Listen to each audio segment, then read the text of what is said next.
Venezuela ha sido un país del cual se han dicho muchas cosas. Ha levantado enormes sensibilidades, tanto en las izquierdas latinoamericanas como en las derechas latinoamericanas, hispanohablantes en general e incluso las angloparlantes. Ha sido un país enormemente polarizante en clave política a nivel internacional, pero también ha sido un país que ha marcado debates políticos dentro de otras sociedades. Se ha utilizado a Venezuela durante periodos de tiempo como una suerte de referente para los movimientos políticos de las izquierdas hispanohablantes en muchos casos, y también se ha utilizado como dardo contra enemigos internos, contra adversarios políticos internos por parte de sectores de la derecha y del liberalismo, tanto, como digo, en Hispanoamérica, en España y en otros países en Europa. En general ha sido un país del que se ha hablado mucho y muy a menudo no con la suficiente claridad y con la suficiente el suficiente rigor analítico.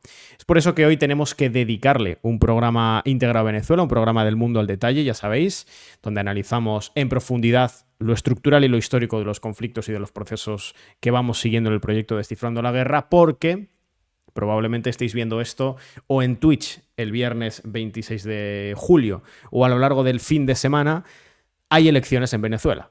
Quizá lo estáis viendo después, pero me imagino que la mayoría de vosotros lo veréis antes. El día 28 de julio, domingo 28 de julio, hay elecciones presidenciales en Venezuela, en las que esta vez sí la oposición mayoritariamente ha decidido participar. Y por eso es fundamental entender cuál ha sido el recorrido histórico del chavismo en el poder, tanto la era Chávez, la era Maduro, cuáles han sido los retos que ha afrontado el presidente Nicolás Maduro, cuáles han sido las posiciones, las líneas de actuación de la oposición, cuál ha sido el marco internacional en el cual se ha movido el gobierno de Nicolás Maduro y de Hugo Chávez, y cómo hemos llegado a los comicios del 28 de julio. En fin, tenemos muchas cosas que tratar para entender Venezuela, para entender el proceso político venezolano, el tortuoso proceso político venezolano que ha llevado al país a unas elecciones presidenciales que, cuando uno echa la vista atrás, se da cuenta que hacía mucho tiempo que no podíamos afirmar que en unos comicios podía el chavismo abandonar el poder.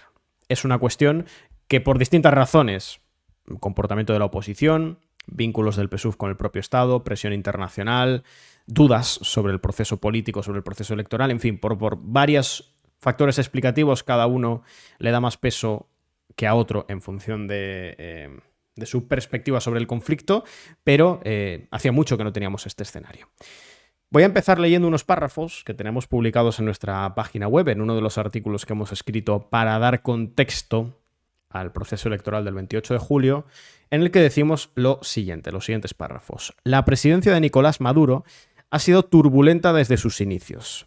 Empujado a la primera línea por el establishment bolivariano tras el fallecimiento del presidente Hugo Chávez en 2012, Maduro nunca ha logrado consolidar un liderazgo tan sólido como el de su predecesor y, a pesar de haberla subsanado con cierta agilidad, las grietas internas en el movimiento han florecido durante la última década. Un ejemplo de estas divergencias es la confrontación entre el Partido Socialista Unido de Venezuela, la fuerza central del chavismo, y el Partido Comunista de Venezuela. No obstante, las vicisitudes que ha afrontado el madurismo han ido mucho más allá de la interna del gran polo patriótico Simón Bolívar, la coalición gobernante liderada por el PSUV. La economía venezolana es casi enteramente dependiente del crudo, una limitación que ni Hugo Chávez ni Nicolás Maduro acertaron a superar. Por otro lado, desde sus inicios, los diversos sectores de la oposición en Venezuela han apostado por casi todas las vías para tratar de poner fin a los 25 años de gobierno ininterrumpido del chavismo. Participación en comicios, golpe de Estado como en el año 2002, gobierno paralelo como en 2019 con Juan Guaidó, boicot electoral como en 2017, 2018 y 2020 e incluso agitación en las calles, mediante las llamadas guarimbas, movilizaciones antichavistas en ocasiones violentas conocidas popularmente con este término. No obstante, ninguna de estas tácticas ha sido efectiva para el bloque antioficialista o antichavista. Hugo Chávez primero y Nicolás Maduro después han conservado el control de Miraflores, a excepción del brevísimo periodo abierto tras el golpe de Estado entre el 11 y el 13 de abril del 2002. Entramos ya en materia. Está conmigo mi compañero Néstor. Tenemos mucho de lo que hablar hoy sobre el proceso político en Venezuela, sobre la historia reciente de uno de los países pivotantes en la política latinoamericana del siglo XXI. Sin Venezuela no se entiende en absoluto. La marea de gobiernos de izquierdas, el socialismo del siglo XXI, la conformación del ALCA, los desarrollos del Mercosur, no se entiende prácticamente nada. Y no se entiende tampoco la reacción, los procesos de reacción política en muchos países sin el eje Venezuela. Venezuela ha sido importante no solo para la conformación del bloque de la izquierda latinoamericana, sino que incluso ha sido relevante para que la propia derecha latinoamericana se piense a sí misma y se desarrolle. Es decir, creo que no es, Néstor, así te hago una pregunta a modo introductorio para que nuestra audiencia vaya dimensionando la importancia de Venezuela. Yo creo que si digo que ni Evo Morales, ni Javier Milei, ni Jair Bolsonaro, ni Gabriel Boric, ni, por ejemplo, Alberto Fernández se entienden si no ponemos en la ecuación el hecho de que en Venezuela haya gobernado durante 25 años el chavismo, no estoy exagerando, porque de alguna forma Venezuela ha estado presente en casi todas las campañas electorales en América Latina y el proceso tanto de reacción como de conformación de los gobiernos de las izquierdas en América Latina siempre tiene algo que ver Venezuela, siempre ha sido un elemento pivotante Venezuela. No es una exageración, ¿verdad? Pues no, lo primero, muchas gracias a toda la gente que nos ve, que nos escucha. Vamos a intentar profundizar. En Venezuela, como dices, es un elemento absolutamente trascendental en la política latinoamericana y en la política internacional, podríamos decir, ¿no? De los últimos años. Y esto se ilustra muy bien con lo que tú decías. Cuando hablamos de América Latina y de cómo Venezuela condiciona el tablero, yo creo que hay pocos procesos que hablen tan bien por sí mismos como fue, por ejemplo, el Foro de Sao Paulo o el Grupo de Lima, que son dos polos políticos contrapuestos que se articulan con Venezuela como eje vertebrador. El Foro de Sao Paulo o el ALBA, incluso si queremos hablar en distintas dimensiones, porque uno es un encuentro de partidos políticos, el ALBA tiene o pretendía tener una estructura institucional de integración política más amplia, se estructura con Venezuela como gran agente que apuesta por construir un modelo y con una base ideológica y con un modelo económico y de integración distinto. Y el Foro de Sao Paulo se constituye teniendo a Chávez como gran impulsor, junto con Lula, pero fundamentalmente la figura de Chávez y de Fidel también, y consigue ser determinante en la política latinoamericana, y el Foro de Sao Paulo sigue siendo hoy para la derecha latinoamericana como una especie de gran Satanás, ¿no? Y lleva la marca del chavismo, y el Foro de Sao Paulo se articula un poco como ese gran espacio de las izquierdas latinoamericanas, ¿no? Aunque podríamos debatir mucho sobre ello.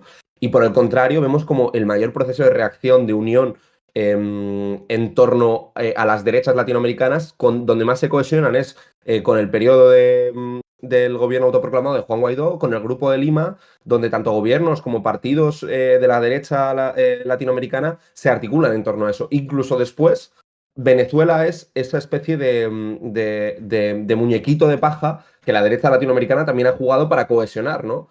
Bolsonaro, Milei, la derecha uribista, Estados Unidos, juega con Venezuela como la antítesis.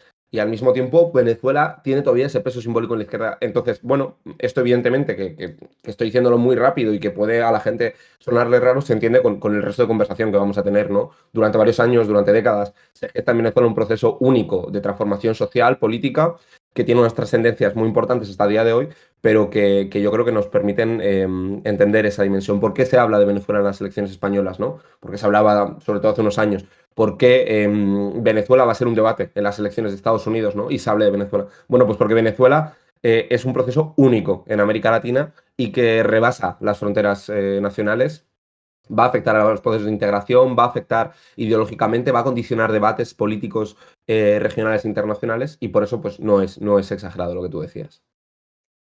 Bueno, Venezuela lleva siendo importante entonces en la región desde el inicio de Hugo Chávez, desde el inicio del gobierno de Hugo Chávez, entre otras muchas cosas, porque Hugo Chávez es quien abre cronológicamente la puerta a los distintos gobiernos que después veríamos, ¿no?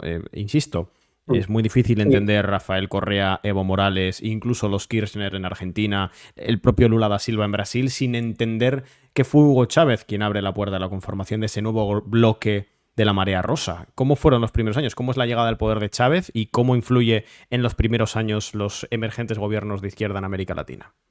Mm. Bueno, primero Venezuela, cuando hablamos de geopolítica y nosotros que nos dedicamos a esto, pues hay una parte de política y otra parte de geografía, que es tozuda, que es imposible discutir con la geografía, ¿no? Y hay un punto objetivo, que es que Venezuela es importante históricamente desde el periodo de la llegada de los españoles y después porque Venezuela tiene una proyección hacia el Caribe, es un país rico desde un punto de vista de tierra fértil, de proyección marítima, es rico a nivel fluvial, es rico a nivel natural y siempre ha sido importante. Conforme avanza el tiempo y se descubren los yacimientos petroleros, que recordamos que es el país con más reservas de petróleo del mundo, va a cobrar más importancia. Pero bueno, quiero decir que siempre ha sido importante, ¿no? Lo fue para Bolívar con el proyecto de la Gran Colombia, la Capitanía General de Venezuela que creó España en su momento, porque entendía que Venezuela tenía una proyección muy importante. Pero bueno, quitándonos un poco todo eso y yendo ya a la conformación, esto lo quería decir porque Venezuela ha sido históricamente importante siempre. España ya reconoce y constituye la Capitanía General de Venezuela con un régimen propio porque entendía y veía la importancia que tenía. Pero si ya nos vamos a lo más reciente, cómo Hugo Chávez va a condicionar la dinámica, hay que entender que la llegada de Hugo Chávez al poder no se puede entender más que por las dinámicas internas que estaban teniendo lugar en Venezuela. Venezuela, como toda América Latina, pues tiene un proceso de independencia truculento, violento, que va a explicar muchas dinámicas. Cuando hablamos mucho de los caudillismos, de los presidencialismos, del peso del ejército, todo esto tiene un origen en los procesos de independencia, pero no me voy a remontar tanto. Yo creo que para entender fundamentalmente la llegada de Chávez al poder y su trascendencia, nos tenemos que ir a mediados del siglo XX, a 1950, donde, bueno, pues llega la última de las grandes dictaduras militares venezolanas, que es la dictadura de Marcos Pérez Jiménez, de 1952 a 1958. Venezuela tiene una salida relativamente temprana de estas dictaduras militares, ¿no? De que va a haber en todo el cono sur, en Argentina Videla, en el Pinochet de Chile, que es el más idiosincrático, ¿no? Probablemente estos dos ejemplos, pero bueno, en Venezuela en 1958 acaba la dictadura militar. Y hay una cosa que se llama el Pacto de Punto Fijo, que es un pacto entre los dos principales partidos políticos del momento, Acción Democrática y COPEI, en las cuales, pues bueno, establecen las bases de la democracia liberal que iba a sustituir a la dictadura de Marcos Pérez Jiménez. Y ese acuerdo del punto fijo entre estos dos partidos podría un poco traducirse de manera rápida como una especie de turnismo, no porque hubiese un fraude masivo y una alternancia de poder jugada al azar, sino porque realmente pues, había una auténtica sintonía entre estos dos partidos, había un consenso sobre el modelo económico, había una élite política claramente diferenciada y entonces este pacto de punto fijo va a ser la piedra angular sobre la que Chávez construya todo su discurso, ¿no? El pacto de punto fijo va a funcionar muy bien mientras suben las rentas del petróleo, se consigue seguir explotando yacimientos y demás, pero hay un momento en el que llega la crisis del petróleo, se empieza a incurrir en déficit y a contraer cada vez más y más deuda. Hay que decir que en ningún momento las rentas del petróleo habían servido para que Venezuela desarrollase socialmente su estructura de clase, es decir, Venezuela era un país profundamente desigual. Y las rentas del petróleo aminoraban las contradicciones de clase que se estaban viviendo, pero en ningún caso las eliminaban. Y claro, cuando el principal recurso del país, que era el petróleo, entra en crisis y los gobiernos de la década de los 90 y de los 80 empiezan a tener serias dificultades para mantener los programas sociales tan básicos que había, pues claro, ahí hay un punto que es decir, bueno, o sea, tenemos un sistema político que se fundamenta en un pacto de élites, que es el pacto de punto fijo entre Acción Democrática y COPEI. Y es un pacto de élites que, bueno, ha funcionado y ha garantizado cierta paz social mientras había un equilibrio petrolero. Cuando desaparece ese equilibrio petrolero y empiezan entonces a entrar en crisis, dices, hombre, si tengo yo aquí una élite que prácticamente poco menos que pacta el traslado de poder de uno a otro, de uno a otro, de uno a otro, y encima la economía no funciona. Entonces, ahí hay un malestar creciente que tiene una primera gran expresión política con el intento de golpe de Estado del 4 de febrero de 1992, donde aparece Chávez por primera vez en televisión, con la boina roja, llamando a que depongan las armas un grupo de militares que habían intentado tomar el poder, pues en respuesta a la crisis económica que se estaba viviendo. En aquel momento Carlos Andrés Pérez, socialdemócrata, estaba al frente del gobierno de Venezuela. En 1992 hay un proceso fallido, Chávez va a la cárcel y este es la primera gran aparición, insisto, acaba la dictadura de Marcos Pérez Jiménez en el 58, se constituye el pacto de punto fijo entre Acción Democrática y COPEI, hay alternancia de poder entre las élites tienen un contrato social basado en las rentas del petróleo. Cuando eso desaparece, la contradicción de un sistema político elitista y una situación económica cada vez peor se traslada en que aparece esta figura de Hugo Chávez, va a la cárcel Hugo Chávez, y desde la cárcel va a empezar a una producción teórica que es menos conocida en Chávez, que se basa mucho en el nacionalismo y que va a hacerle que en 1997 vaya adelante con lo que va a ser el movimiento Quinta República, que ya daba a entender ese carácter disruptivo de Chávez. Daba por acabada la Cuarta República y hablaba de movimiento Quinta República, ¿no? De un movimiento de regeneración política que tenía que acabar con toda esa mafia que era el punto fijismo. Insisto mucho en el punto fijo porque hay que entender que eso, que había una especie de contrato de las élites y que Chávez lee bien el momento y dice, hay una crisis política y esa crisis política y económica deriva de que aquí hay unas élites que parasitan. Hay un discurso en esencia populista, ¿no? Frente a las élites, el pueblo, ¿no? las élites han secuestrado Venezuela desde el 58, enriqueciéndose con las rentas petroleras, nos daban las migajas y el pueblo ha estado en la miseria. Lo intenta por las armas, fracasa, lo intenta por la vía política. Y entonces dice, bueno, vamos a hacerlo con el movimiento Quinta República, una nueva república, un movimiento de regeneración democrática para acabar con el punto fijo. Y efectivamente lo va a conseguir en las elecciones legislativas y posteriormente en las elecciones presidenciales. Y es entonces cuando llega al poder. Y va a ser muy importante porque esta victoria de Chávez, que llega como un militar joven, dicharachero, con don de gentes, no tenía un programa tan marcadamente social.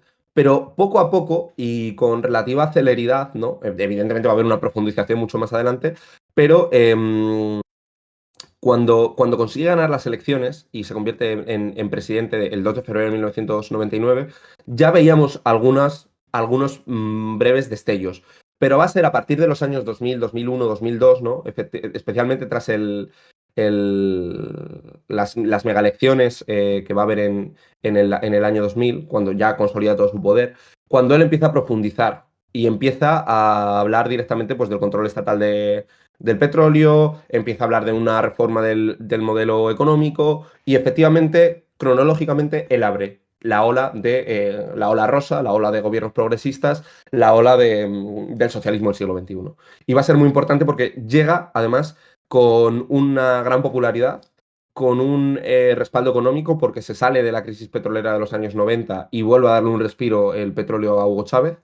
Y llega legitimado, porque los vientos de cambio que se estaban dando en toda América Latina los había abierto Hugo Chávez y eran confluyentes en el resto de lados. Entonces tenemos un Hugo Chávez con popularidad, con dinero, porque se lo estaba permitiendo el petróleo, y con una coyuntura regional que le empezaba a ser favorable. Entonces, cuando empieza a ganar Evo Morales, cuando gana Lula da Silva, pues ya estaba Fidel, pero el resto van llegando y tiene ya Hugo Chávez 2 o 3 años con una renta petrolera que le va a permitir proyectar internacionalmente este nuevo movimiento. Y por tanto, efectivamente, va a ser clave. Porque Hugo Chávez va a estar para reforzar desde el primer momento a la Bolivia de Evo o al Ecuador de Rafael Correa.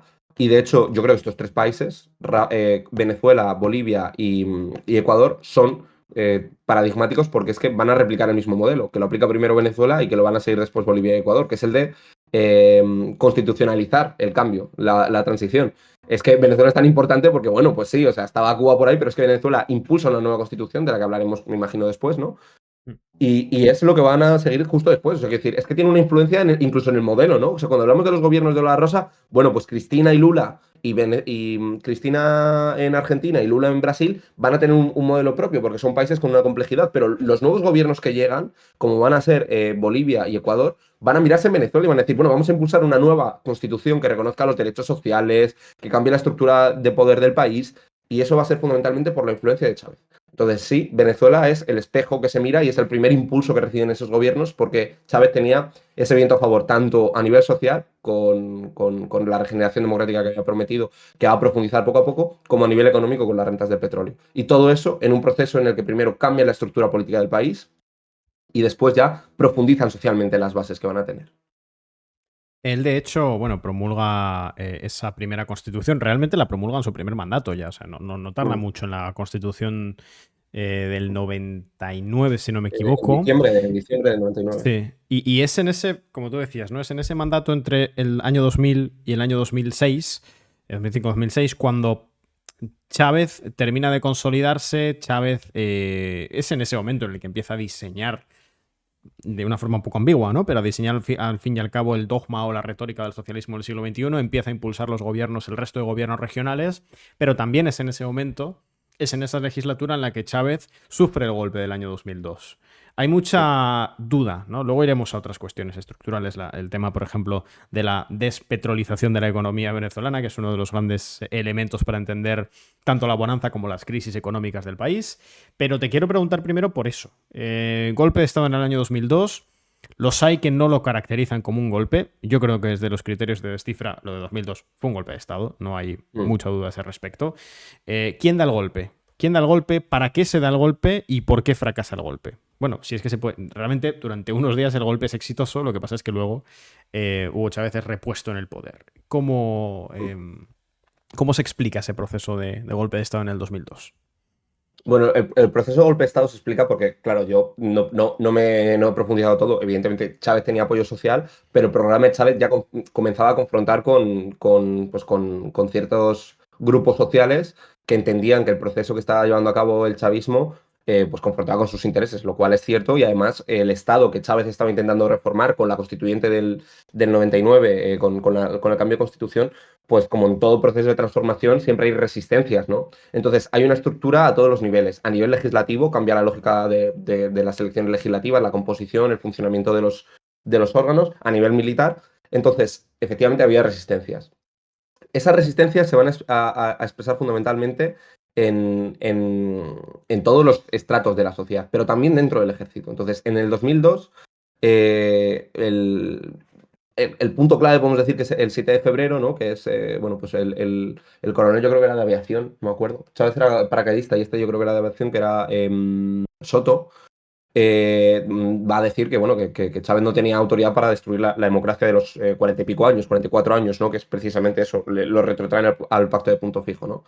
Y entonces va a haber ahí una tensión importante entre Chávez, que va a intentar reformar la cúpula militar sin que, para intentar abortar ese ruido de sables que ya se escuchaba, pero es un proceso que ya está latente. O sea, es decir, por mucho que Chávez intenta tocar la estructura del ejército, intenta movilizar a su base social, bueno, pues tiene lugar lo que se conoce como el Caracazo, ¿no? Que fueron las protestas, disturbios que comenzaron fundamentalmente el 27 de febrero. Yo me retrotraía un poco más porque, como digo, ya a principios de ese mes había un ruido de sables muy, muy importante.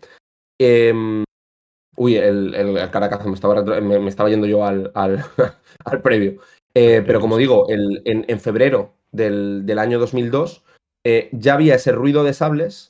Chávez, de hecho, lo va a hacer, incluso algunas de sus alocuciones va a ser en Aló Presidente, en las que dice, bueno, vamos a sustituir la cúpula de PDVSA, vamos a cambiar la estructura militar, pero realmente eso ya es tardío. Eso ya es fracasado. ¿Por qué? Porque, como digo, había una serie de resistencias muy importantes del Deep State, del Estado profundo, que era parte de la élite económica y política del país, y van a impulsar un golpe de Estado, que hay ciertas dudas también, eso de hasta qué punto fue un golpe de Estado como tal, o fue, bueno, pues una sonada falsa, etcétera, etcétera, etcétera, y va a ser un golpe de Estado que es exitoso inicialmente. Va a haber algunos días donde Chávez se ve desplazado del poder y eso, en la madrugada del 12 de abril, Chávez tiene que entregarse, abandona el Palacio de Miraflores, es transportado primero a una base militar en Caracas. Y bueno, está todo muy bien recogido en un documental que se llama La Revolución no se ha transmitida, que yo creo que es interesante para ver toda esa idiosincrasia interna. Eh, Ese mismo día, ¿no? El 12 de abril, o sea, yo me retrotraía a febrero para que veáis el ruido de sables, ¿no? Durante todo ese tiempo, durante todos esos meses, Chávez intenta cambiar la estructura del ejército, intenta cambiar PDVSA también, que era un poco como el elemento más simbólico. Eh, Pedro Carmona va a jurar ese 12 de abril como presidente interino, él era el presidente de Fede Cámaras, de la patronal venezolana. Eh, Lee un decreto donde deroga las 49 leyes decretadas por Chávez, que habían sido como un gran paquete de regeneración democrática, disuelve el Parlamento, el conjunto de las instituciones, y en ese momento se proclama presidente de manera interina y es reconocido por Colombia, que va a ser el único gobierno latinoamericano que reconozca el gobierno de Pedro Carmona. Y al día siguiente, el 13 de abril, ya desde primeras horas, pues el movimiento, la base social del chavismo, que es muy importante y que yo creo que esto es fundamental, porque a partir del 2002 el chavismo va a entender muy bien el riesgo de golpe de Estado y va a profundizar mucho en su estructura. Cuando hablamos de chavismo, no hablamos de chavismo como Chávez y Maduro y ya está. Tenemos que entender que es una estructura social muy bien engrasada, que tiene una ramificación en términos educativos, en términos culturales, en términos políticos, en términos militares, incluso la milicia bolivariana se entiende así. Y durante el día 13 vamos a ver cómo hay una gran movilización popular. Los partidarios de Chávez llegan a tomar en la tarde-noche del día 13 de abril Venezolana Televisión, la televisión, ¿no? Vamos a ver cómo se desborda, realmente se desborda socialmente, y que militarmente tampoco la sonada tenía un apoyo total. Diosdado Cabello jura como presidente provisional, es decir, desoyen el gobierno de Pedro Carmona, que solo había sido reconocido internacionalmente por Colombia, y había una espera, ¿no? Porque, como digo, ese gobierno, ese golpe de Estado era un golpe de Estado objetivo, ¿no? Dices tú, se podría entrar a discutir, es lo que decía parte de la derecha latinoamericana y venezolana, que había una legitimidad para hacerlo, pero no es así.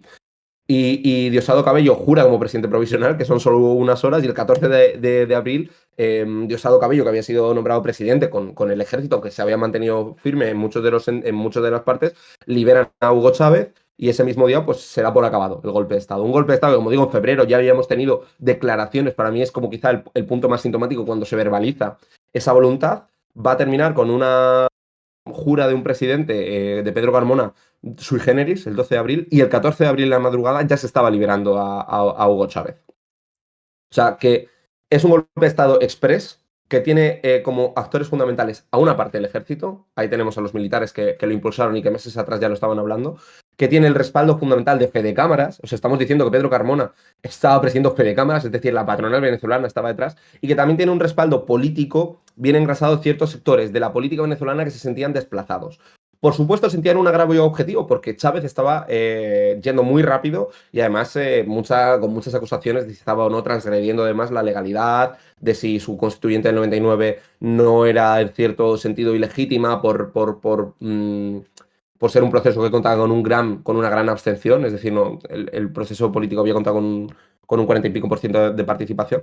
Pero bueno, vemos ese primer intento de golpe de Estado con tres factores fundamentales, que es la fe de cámaras, la derecha y el ejército, y va a servir para que Chávez, en algún sentido, profundice su transformación. Después del golpe de Estado va a venir el paro petrolero de diciembre del 2002 y que se va a prolongar hasta el 2003. Y yo creo que este es el punto clave donde Chávez ya va a empezar también a radicalizar aún más sus cambios. Chávez quería hacer un cambio de regeneración democrática. El golpe de Estado del 2002 yo creo que no imprime una regeneración democrática, sino un cambio de horizonte político. Ya no va de regenerar la república, sino que va de construir algo nuevo. Y es cuando el chavismo yo creo que va a terminar de edificarse en un movimiento social, porque Chávez entiende que necesita, frente a unas tendencias golpistas, profundizar en el cambio y asentarlo sobre unas bases sociales muy concretas. Y es cuando vamos a empezar a ver los grandes planes de vivienda, los grandes planes del gobierno en términos de educación, de cultura, y como digo, donde se va a empezar a engrasar pues todo eso que son las juventudes del PSUC, el gran polo patriótico como gran alianza electoral con otros sectores como el Partido Comunista, como los Tupamarus,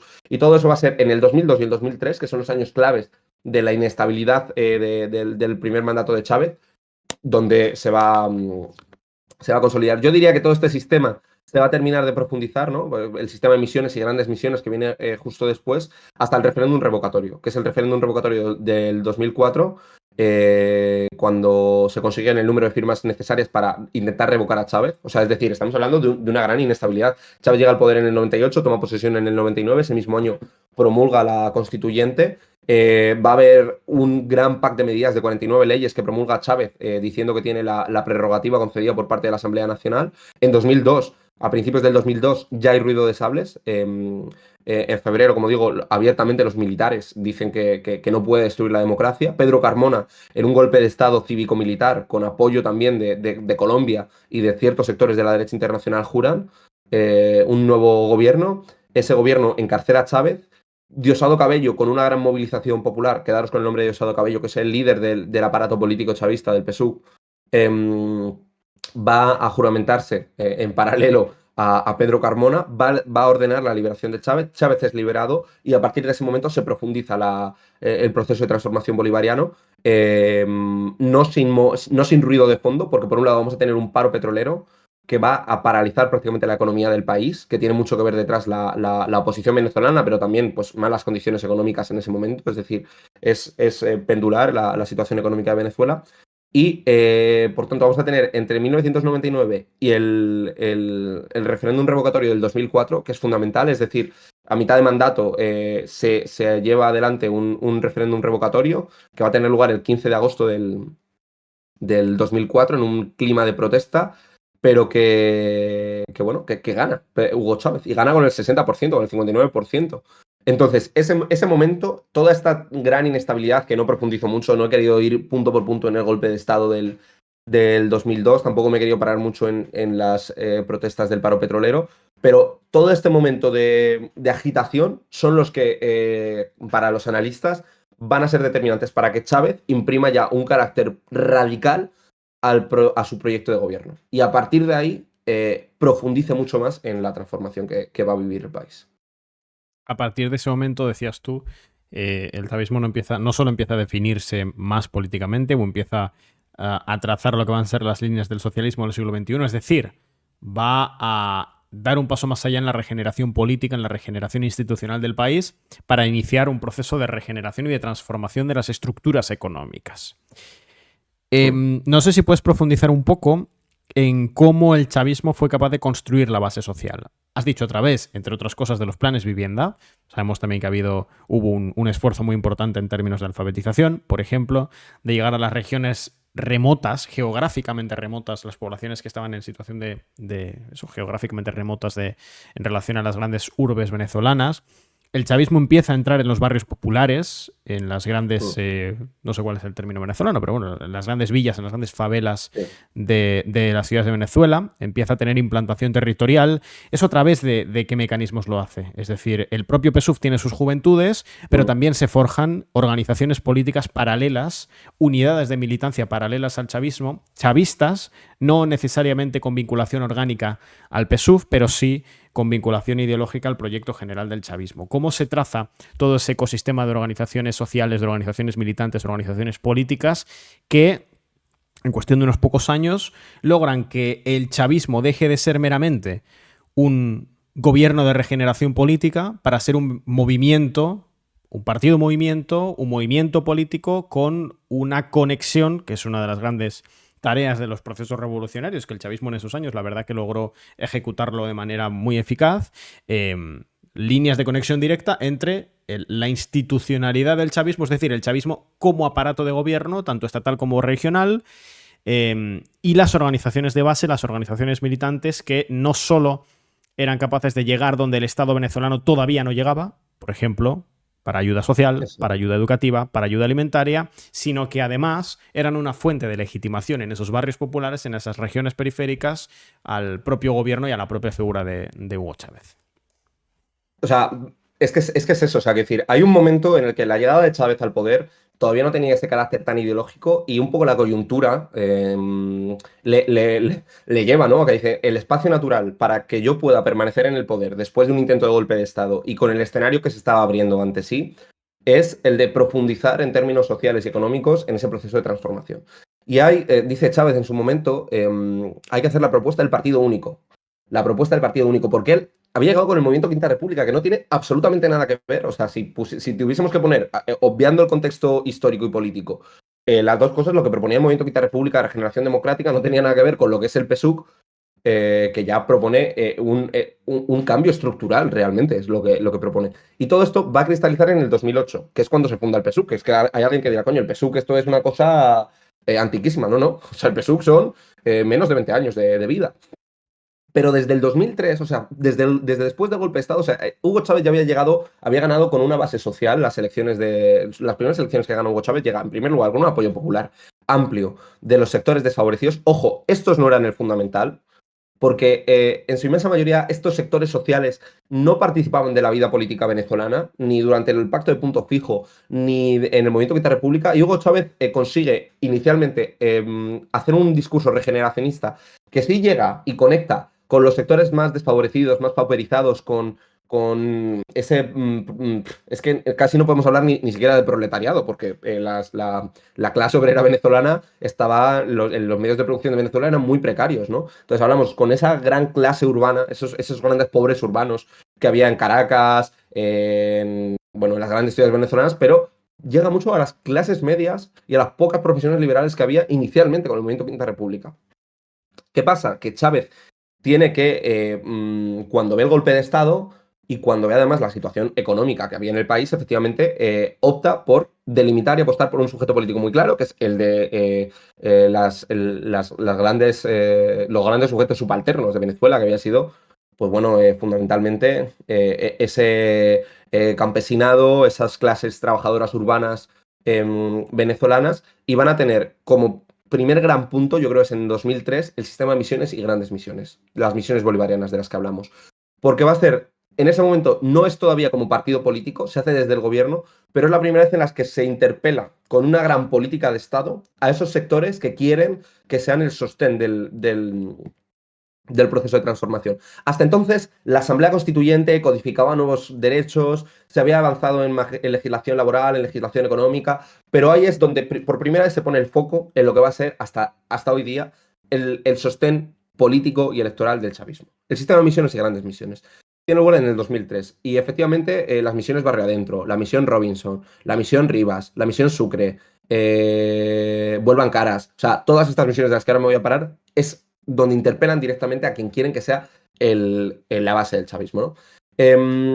Llama el sistema de misiones y son, bueno, grandes programas sociales para sacar de la pobreza a esa inmensa mayoría de la población venezolana que está en unas condiciones muy difíciles y que, por ejemplo, la misión Robinson buscaba enseñar a leer y escribir.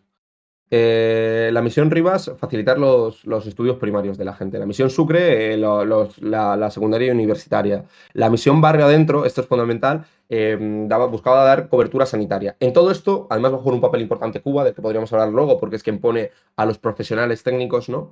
Pero en total fueron 21 misiones sociales que buscaban llegar a esos grandes sectores, que es un poco lo que hablamos siempre cuando hablamos de que el Estado moderno, el Estado-nación moderno, cuando tiene fallas y no llega, y llegan otros actores, como puede ser la religión, como puede ser, por ejemplo, pues eso, los paraestados que se articulan, era lo que pasó en Venezuela, que el Estado venezolano no había sido capaz de llegar a vastísimos segmentos de la población, a toda una periferia caraqueña que se crea en los cerros, ¿no? En las montañas de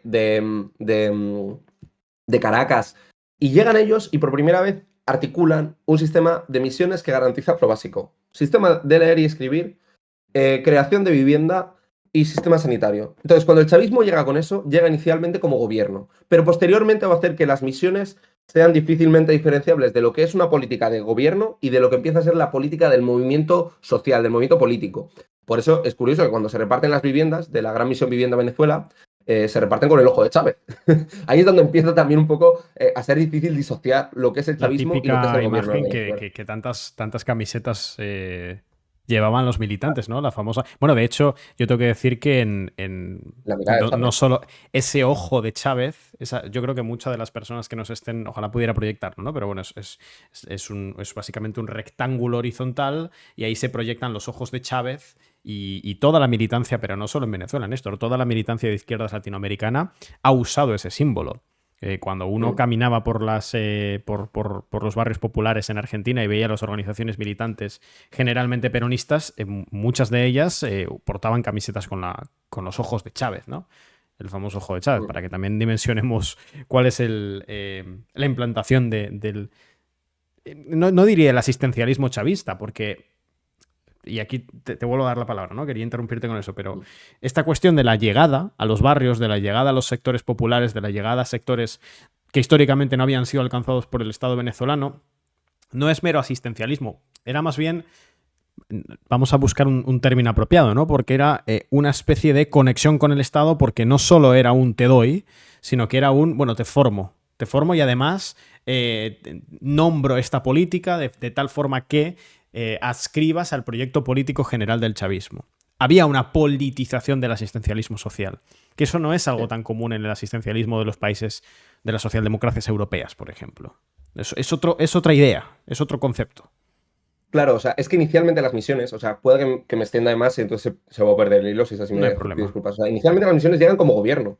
Lo que pasa es que el chavismo, como digo, Chávez lo impulsa en el 2003, que es para mí la punta de lanza donde empieza a constituirse el movimiento político chavismo que culmina en el 2008 con el PSUV, pero que luego se va a terminar cristalizando. O sea, el punto de inicio es ese y acaba con lo que se llama la Unión Cívico-Militar, que es lo que le escuchamos a Maduro, que tiene que ver con todo el engranaje. Inicialmente el Estado llega a esas regiones que están desamparadas, que son los grandes olvidados, el sujeto subalterno de toda la historia política de Venezuela, y llega como Estado. Pero a partir de ahí, el chavismo va a decir, difumina la línea entre lo que es el asistencialismo estatal de garantizar los servicios mínimos y lo que empieza a ser la estructura del partido.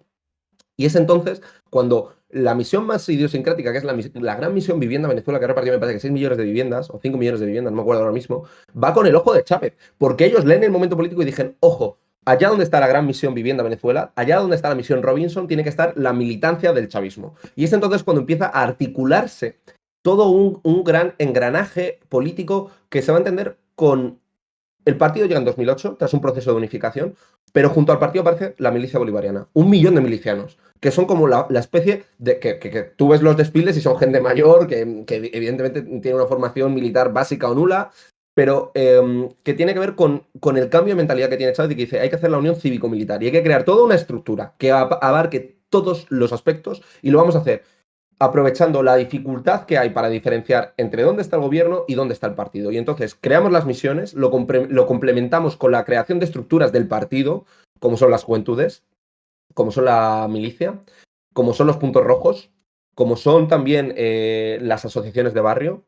Y todo eso entonces empieza a ser un clima que se crea, un microcosmos, donde en todos los barrios de Venezuela, en todas las zonas populares, hay una misión del gobierno que está garantizando los servicios básicos y que lo está administrando directamente un funcionario que además es miembro del partido y que además tiene una estructura que se organiza en torno a ello.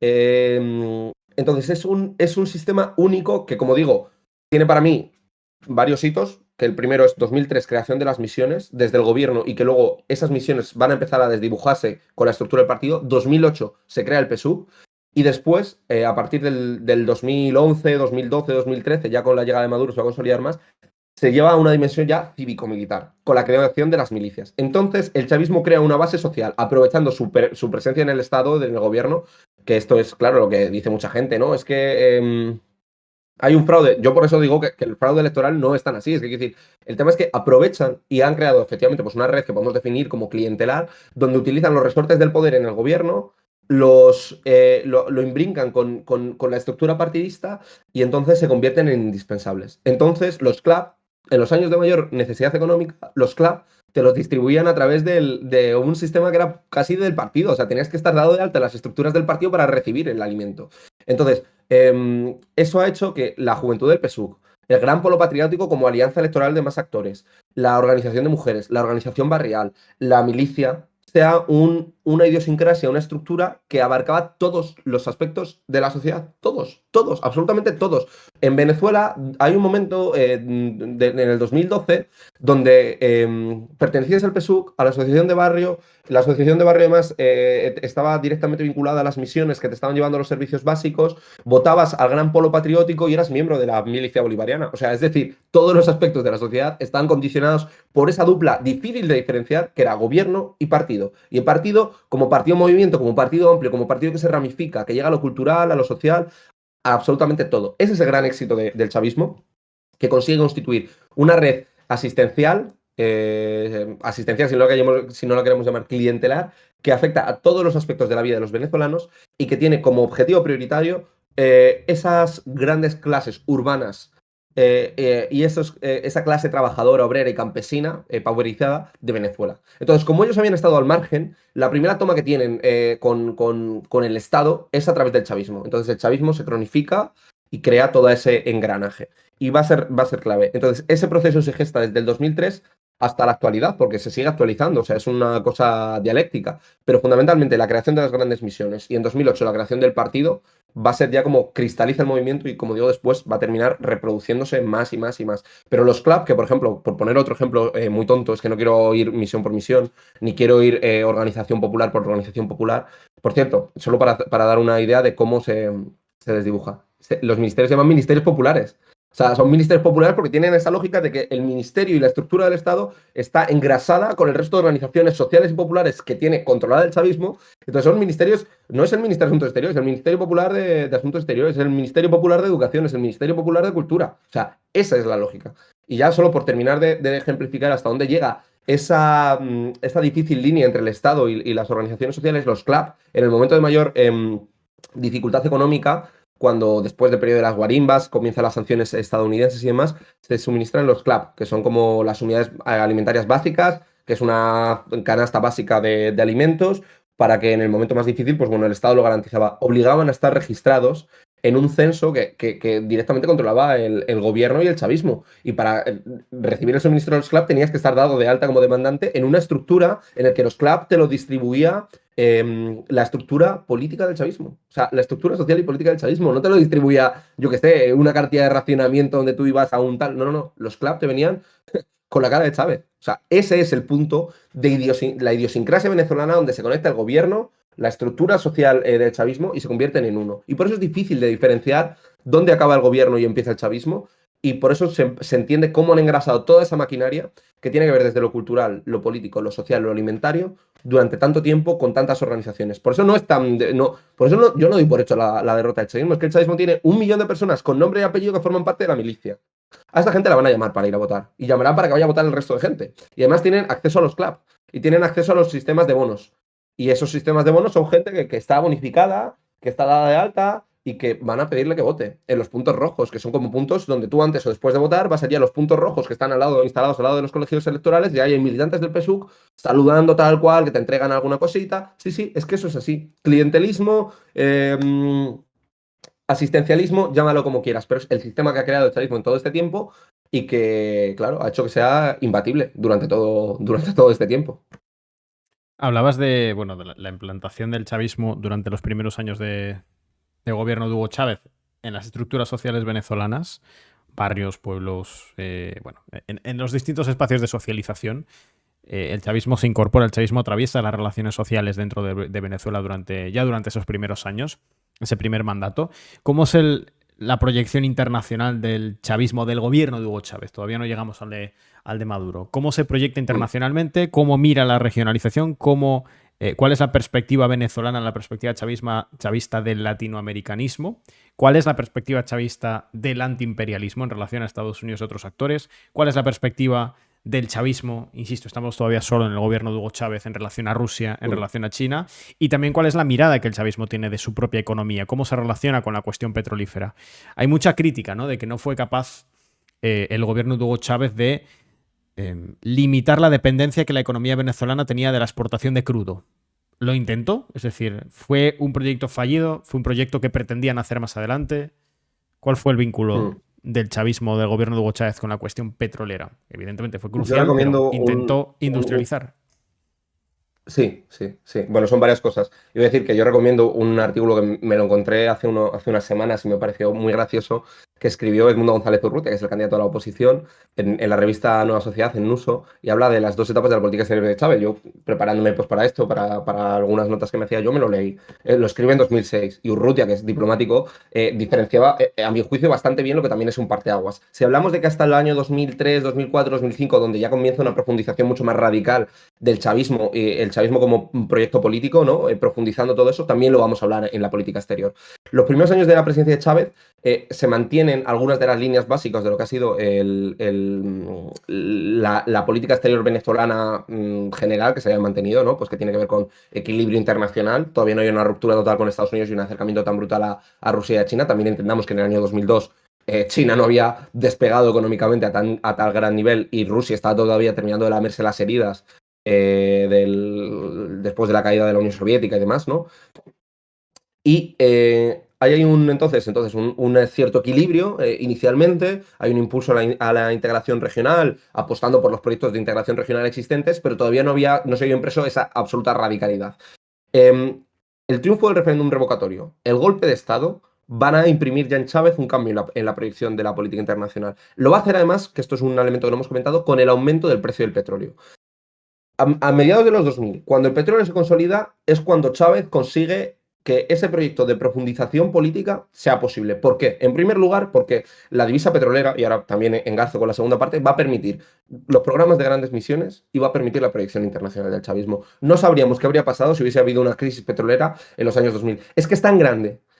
No nos hacemos una idea de cómo el ingreso de la divisa petrolera, con una PDVSA nacionalizada y una apuesta muy fuerte por la industria petrolera, con Citgo, apostando por refinerías. El Meley, que es el petróleo venezolano, es un petróleo muy espeso, es de un refinado muy exigente. Entonces, eso hace que sea difícil, ¿no? Chávez apuesta claramente por el petróleo, lo nacionaliza, entonces la subida de los precios del petróleo en los años 2000 va a permitir que ese proceso social del que os he hablado antes, de los sistemas de emisiones y grandes emisiones, se pueda financiar, y por otro lado también la política internacional. Entonces, cuando Chávez llega al parteaguas, que es el golpe de Estado y el revocatorio del 2004, va a cambiar la política internacional y lo va a hacer con el dinero y con la ayuda del petróleo. Empiezan a llegar además los gobiernos progresistas. En 1999, cuando él llega, mira el mapa de la región.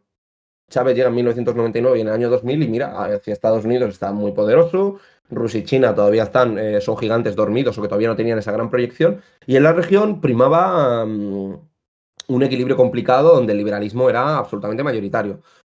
Avanza en el 2004, le es favorable el escenario económico, le empieza a ser favorable el escenario social, porque como digo, está afianzando su base social, y entonces cambia. Y yo creo que hay algunos aspectos que son importantes, que se retira del proceso de integración de la CAN, que esto va a sonar a chino a mucha gente, ¿no? Pero es decir, empieza a decir que no al libre mercado con Estados Unidos, que es que antes de romper frontalmente con Estados Unidos, primero hace eso, ingresa en el Mercosur, y hay una primera etapa que viene a ser eh, el pre del ALBA, ¿no? Que va a ser pues impulsar Telesur, el Banco del Sur, y entonces ya va a cristalizar todo absolutamente ese giro en la política internacional que, como digo, yo creo que podríamos decir que llega, yo creo que llega, pues sí, efectivamente, de 1999 a 2003, 2004, con la creación del ALBA, que para mí es el punto clave, que es en 2004, ¿no? O sea, de 1999 a 2004 mantiene ciertos equilibrios, en el 2004 ya opta por esa radicalización, crea el ALBA, la Alianza Bolivariana para los Pueblos de Nuestra América, como el horizonte de integración que el chavismo quiere construir en América Latina. Y crea además el ALBA como un proyecto de integración regional que empieza a crear distintos mecanismos. El Banco del ALBA, un programa que es fundamental, que es Petrocaribe, que para mí es el ejemplo de cómo Venezuela se proyecta internacionalmente a través del petróleo y consigue hacerlo con una gran facilidad hacia, por ejemplo, sus estados más naturales. La proyección natural de Venezuela, mucha gente puede pensar que es América del Sur, ¿no? Es decir, ¿hacia dónde va la diplomacia venezolana? Bueno, pues sí, hacia América del Sur, evidentemente, pero fundamentalmente hacia el Caribe. O sea, Venezuela es el gran país del Caribe con conexión directa con las pequeñas islas de las Antillas, y llega a las pequeñas islas de las Antillas que son completamente dependientes del petróleo, llega a San Vicente la Granadina, Santa Lucía, Granadas, y les dice, señores, tienen petróleo gratis. Haití, tienen petróleo gratis. Entonces, vamos a ver cómo el ALBA se forma por todos estos países pequeños que van además a permitir que Venezuela en la ONU tenga, cada vez que presenta una candidatura al Consejo de Derechos Humanos a ser un miembro no permanente, tiene todos esos países que están correspondientemente subvencionados con el petróleo y demás. Entonces, por no irme por las ramas, 1999-2004, Chávez es cauto, deja ya entrever un discurso antiimperialista, pero no lo ejemplifica a tal nivel, y en 2004 ya con un escenario que es favorable, porque ya teníamos a cada vez más países en esa órbita, ¿no? En el ALBA yo creo que el ALBA se tiene que leer ya con Bolivia, con Cuba y con Venezuela como grandes actores. Estaba por ahí también Lula da Silva, que va a ser fundamental también para darle el impulso por Sao Paulo. Entramos en una nueva etapa. Y en esa nueva etapa ya sí que se termina de estipular el antiimperialismo, que estaba articulado de una manera muy vaga. Inicialmente, más que antiimperialismo, yo creo que podemos hablar de soberanismo, de cómo defendía una Venezuela soberana, pero ya a partir de ahí, del 2004, se empieza a articular ese discurso antiimperialista. Y se va a articular con una gran vehemencia y con una gran violencia, porque Estados Unidos va a tener un proceso también cada vez más activo en América del Sur cuando ve que la ola de gobiernos del siglo XXI empieza a estar presente, empieza a entrarle cierta inquietud. No podemos hablar de un plan Cóndor, de las dimensiones de un plan Cóndor, pero Estados Unidos va a tener un proceso en el que, bueno, si durante los 70 y los 80 hay un proceso de transición controlada, ¿no? Que acaba en los 90, ¿no? Todas esas dictaduras militares transitan hacia democracias liberales y hay un cierto equilibrio, entonces Estados Unidos se permite no tener una presencia tan directa, ¿no? Tan violenta como es tener tropas desplegadas, se empieza a preocupar. Entonces, a partir del 2004, Chávez incrementa su discurso antiimperialista, lo va a formalizar en el ALBA, que es la Alianza Bolivariana de los Pueblos de Nuestra América, es decir, es que tanto esa lógica de discurso bolivariano como discurso de independencia de América y el nuestra frente al suya va a ser muy importante. Esto es en 2004 y sobre todo, pues ahí hay que señalar el otro gran el otro gran aspecto que es el Progreso Polo, que se crea con mucha anterioridad, que es en 1990 por Lula y por Fidel, pero que va a profundizar también a partir de la década de los 2000, en el 2005, 2006, va a empezar a profundizar con mucha más intensidad. Entonces, a través del ALBA y del Foro de Sao Paulo, el chavismo va a empezar su proyección regional e internacional. Como digo, el Petrocaribe es un programa muy importante para entender la influencia que va a tener en las Antillas Menores, por ejemplo. Y también este momento en el que el chavismo dice, bueno, apostamos no por el soberanismo, sino por el antiimperialismo, empieza a ser con el momento del despertar de China y de Rusia. Entonces comienza a tener un acercamiento progresivo hacia Rusia. Todavía no vamos a hablar de la dependencia que hay a este nivel. Y entonces Venezuela, en un proceso lógico, conforme se aleja de Estados Unidos, por necesidad, se va acercando a nuevas potencias emergentes. Va a tener una relación muy privilegiada, por ejemplo, con Turquía, que también se va a empezar a edificar a partir de los años 2007, 2008, 2009, con Rusia y con China. Pero, como digo, eso va a ser en una siguiente etapa. Y por no alargarme, porque luego podemos ir hablando de cada uno de estos países si quieres, o me comentas tú, había sido el petróleo, como bien tú decías, quien ha permitido esto. Es fundamental el petróleo para financiar las misiones y programas como el Petrocaribe. Y efectivamente hay una acusación de que había una dependencia. Bueno, efectivamente hay una dependencia que no se rompe, que no se consigue romper. Y es cierto que el chavismo habla de que intenta diversificar la economía venezolana, pero pues no lo consigue. Lo cierto es que no se consigue.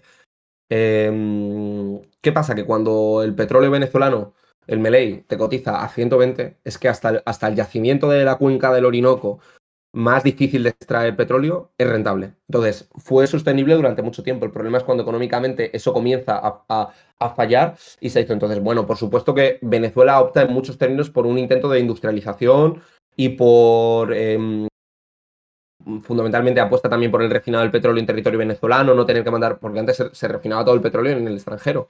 Entonces, hay un cierto intento, pero es un intento a medias. Entonces, claro, mientras funcionó el petróleo, la proyección internacional de Venezuela fue muy exitosa, como digo, fundamentalmente a través del ALBA y de Petrocaribe, que es que subvencionaba el petróleo casi gratuito a los países del Caribe y también a otros países de América Latina. Va a apostar por un modelo de integración muy claro. Y bueno, yo diría que estos son los inicios, ¿no? Al mismo tiempo, a partir del 2004, 2005, 2006, 2007, 2008, donde ya hay crisis diplomática abierta con Estados Unidos, pasa el soberanismo al antiimperialismo y luego ya, por supuesto, ya si llegamos a Maduro, todo eso se profundiza por necesidad, fundamentalmente, porque como digo inicialmente, Chávez tiene relaciones correctas con Estados Unidos en su primera etapa. Perdona, ¿cómo es la llegada de Maduro al poder? Sabemos que Chávez atraviesa una enfermedad. En ese momento el chavismo seguía fuerte políticamente, tenía buenas expectativas electorales para el medio plazo. Económicamente, no sé si ya se notaban los efectos de una inminente crisis en relación también a las sanciones. Creo que el propio gobierno de Chávez ya recibe sanciones, no solo el gobierno de Nicolás Maduro. Pero ¿cómo es el proceso de llegada de Maduro al poder? Es un proceso traumático. No, sabemos que Maduro tenía un peso ya dentro del partido. No, el hecho de que él sea quien suceda a Hugo Chávez, el hecho de que él mismo anuncie el fallecimiento de Hugo Chávez ya nos indicaba que iría en esa dirección, pero hasta ese momento Maduro era una figura relativamente desconocida, era una figura vinculada a la política exterior. Había otros nombres de primera línea, incluso más de primera línea que el propio Maduro, pero termina siendo él. ¿Cómo es la llegada al poder de Maduro? ¿Cómo son los primeros años? ¿Y cómo es su relación inicial con Estados Unidos? Bueno, pasan muchas cosas entre medias, ¿no? O sea,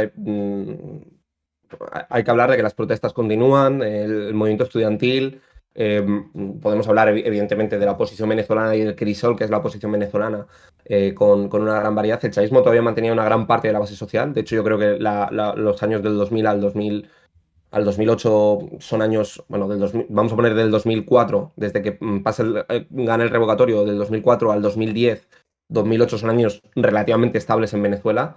Desde luego hay la crisis energética 2009-2011, hay casos de corrupción, hay una reforma constitucional del 2009 entre medias, pero el chavismo, bueno, pues con la inestabilidad también lógica que hay en todos los países del mundo, consigue mantenerse a flote y en ese momento ni las disidencias del chavismo son tan numerosas, porque ahora sí que tenemos que hablar dentro de la oposición de disidencias del chavismo, como sectores políticos que simplemente se han desgajado. Pero bueno, Chávez había conseguido edificar el poder con cierto éxito. Es verdad que vamos a empezar a ver cierto aumento del crimen, cierto problema con la crisis energética, pero sigue a las elecciones presidenciales del 2012, que son las anteriores a que llegue Maduro al poder. Y ya Chávez tenía dificultades de salud derivadas del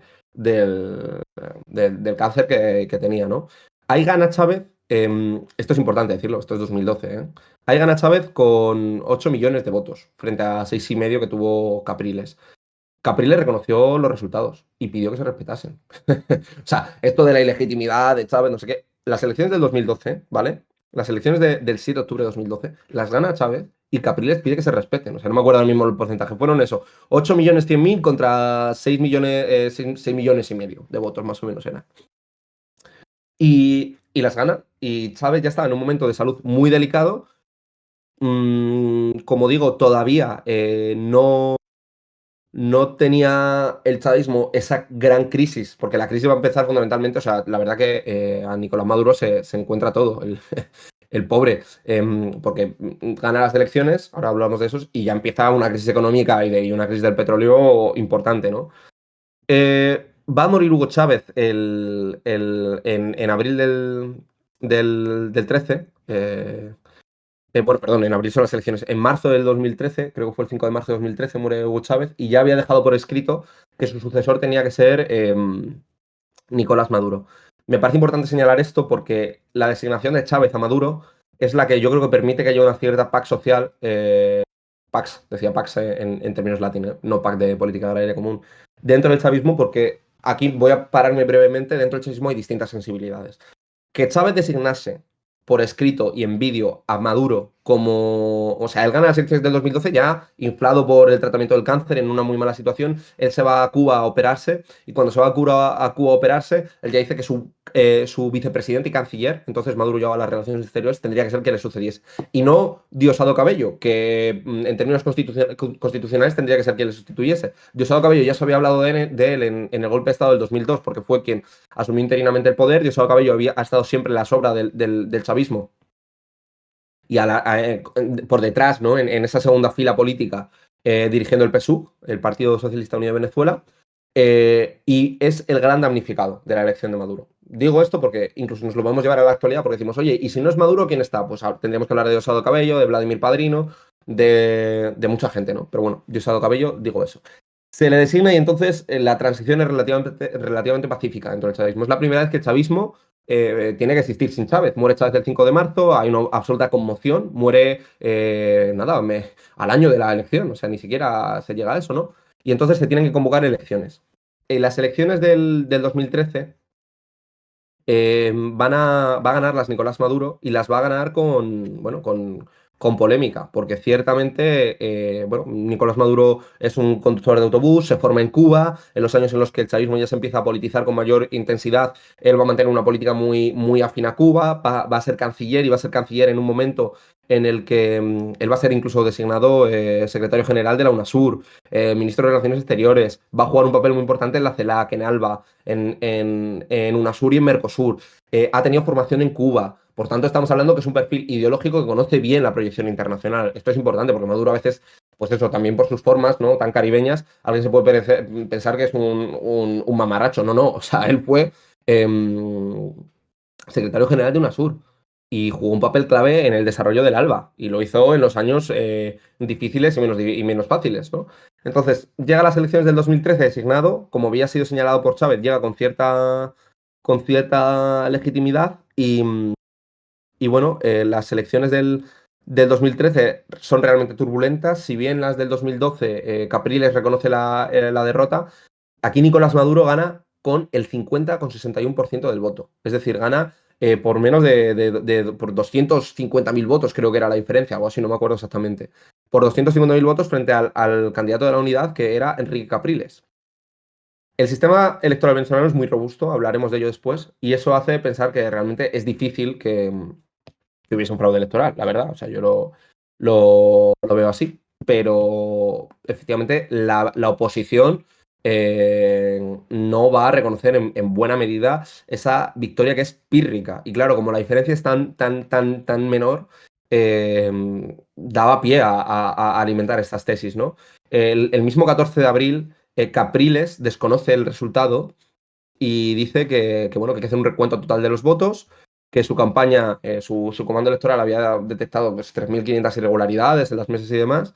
Em, Esto fue apoyado, ojo, esto es importante, esto fue apoyado por España, Francia, Estados Unidos y me parece que en ese momento Paraguay, que ya los colorados habían retomado el poder, y también por el secretario general de la OEA. Es decir, toda la vehemencia de Chávez y ese distanciamiento de Occidente, de Estados Unidos, que se había empezado a notar, ya se va a cobrar en 2013. Cuando la oposición dice que no reconoce los resultados y llama a un recuento total, sale la OEA, España, Francia y Estados Unidos. Entonces, claro, esto es una cosa que no es para nada menor.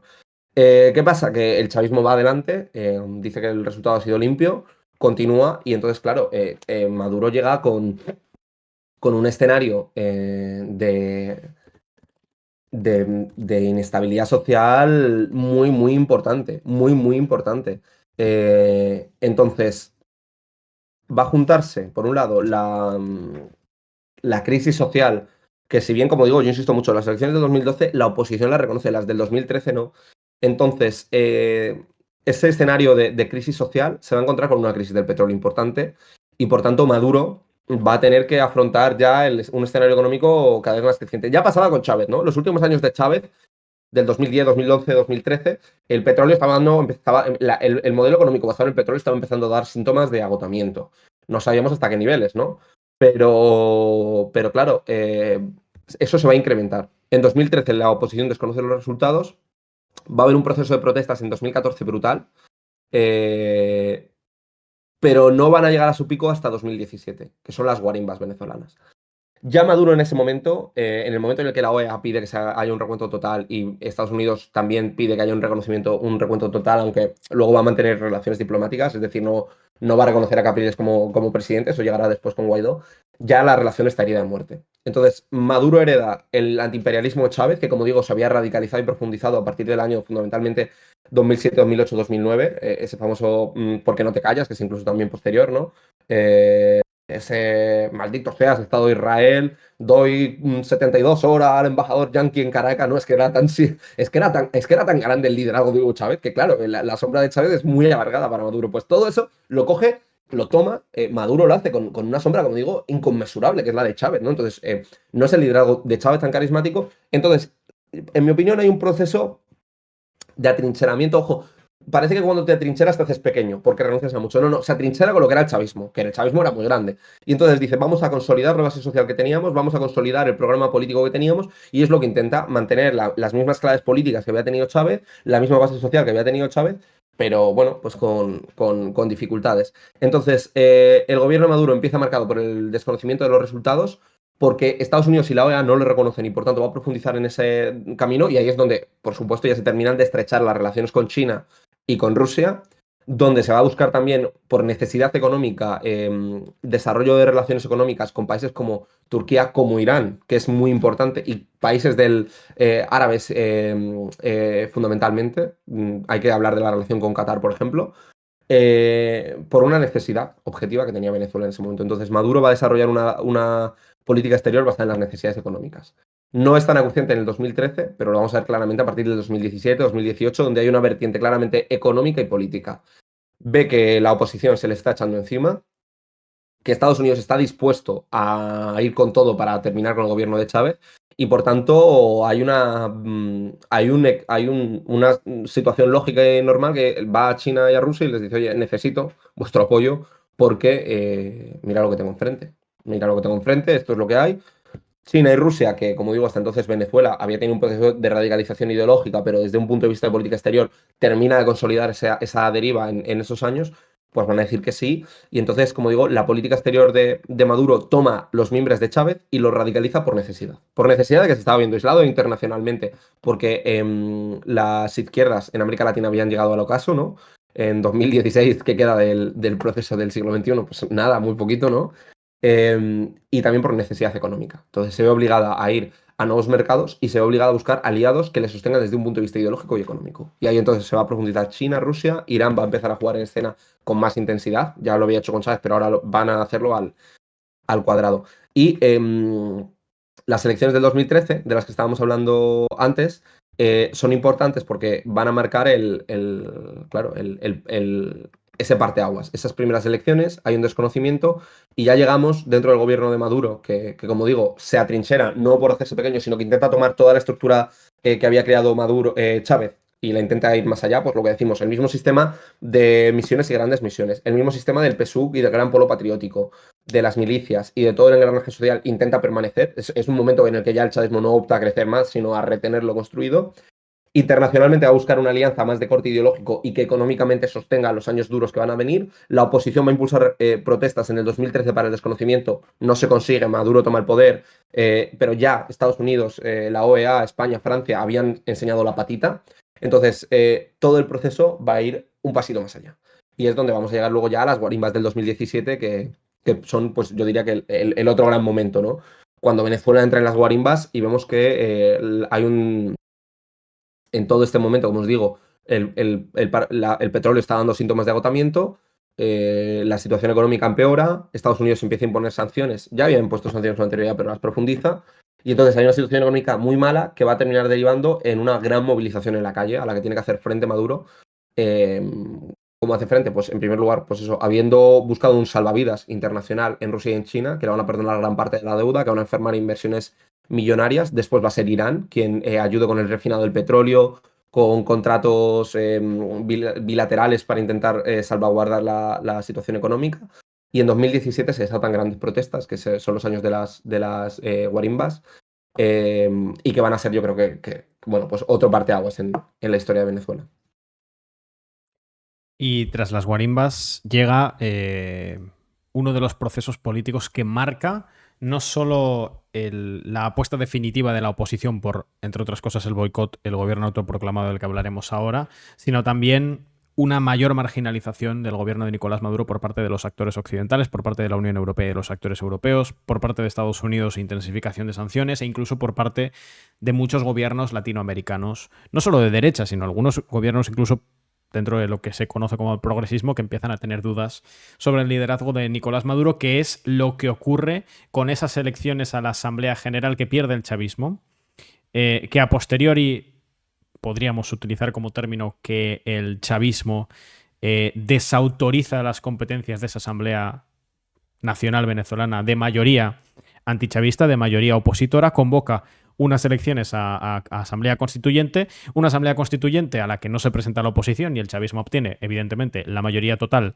de la Cámara de la Asamblea Constituyente, pero que no genera una nueva Constitución y que en realidad termina actuando como Asamblea Legislativa paralela a la Asamblea que había sido forjada en las elecciones del año 2000. No me acuerdo exactamente cuál era la de esas elecciones parlamentarias.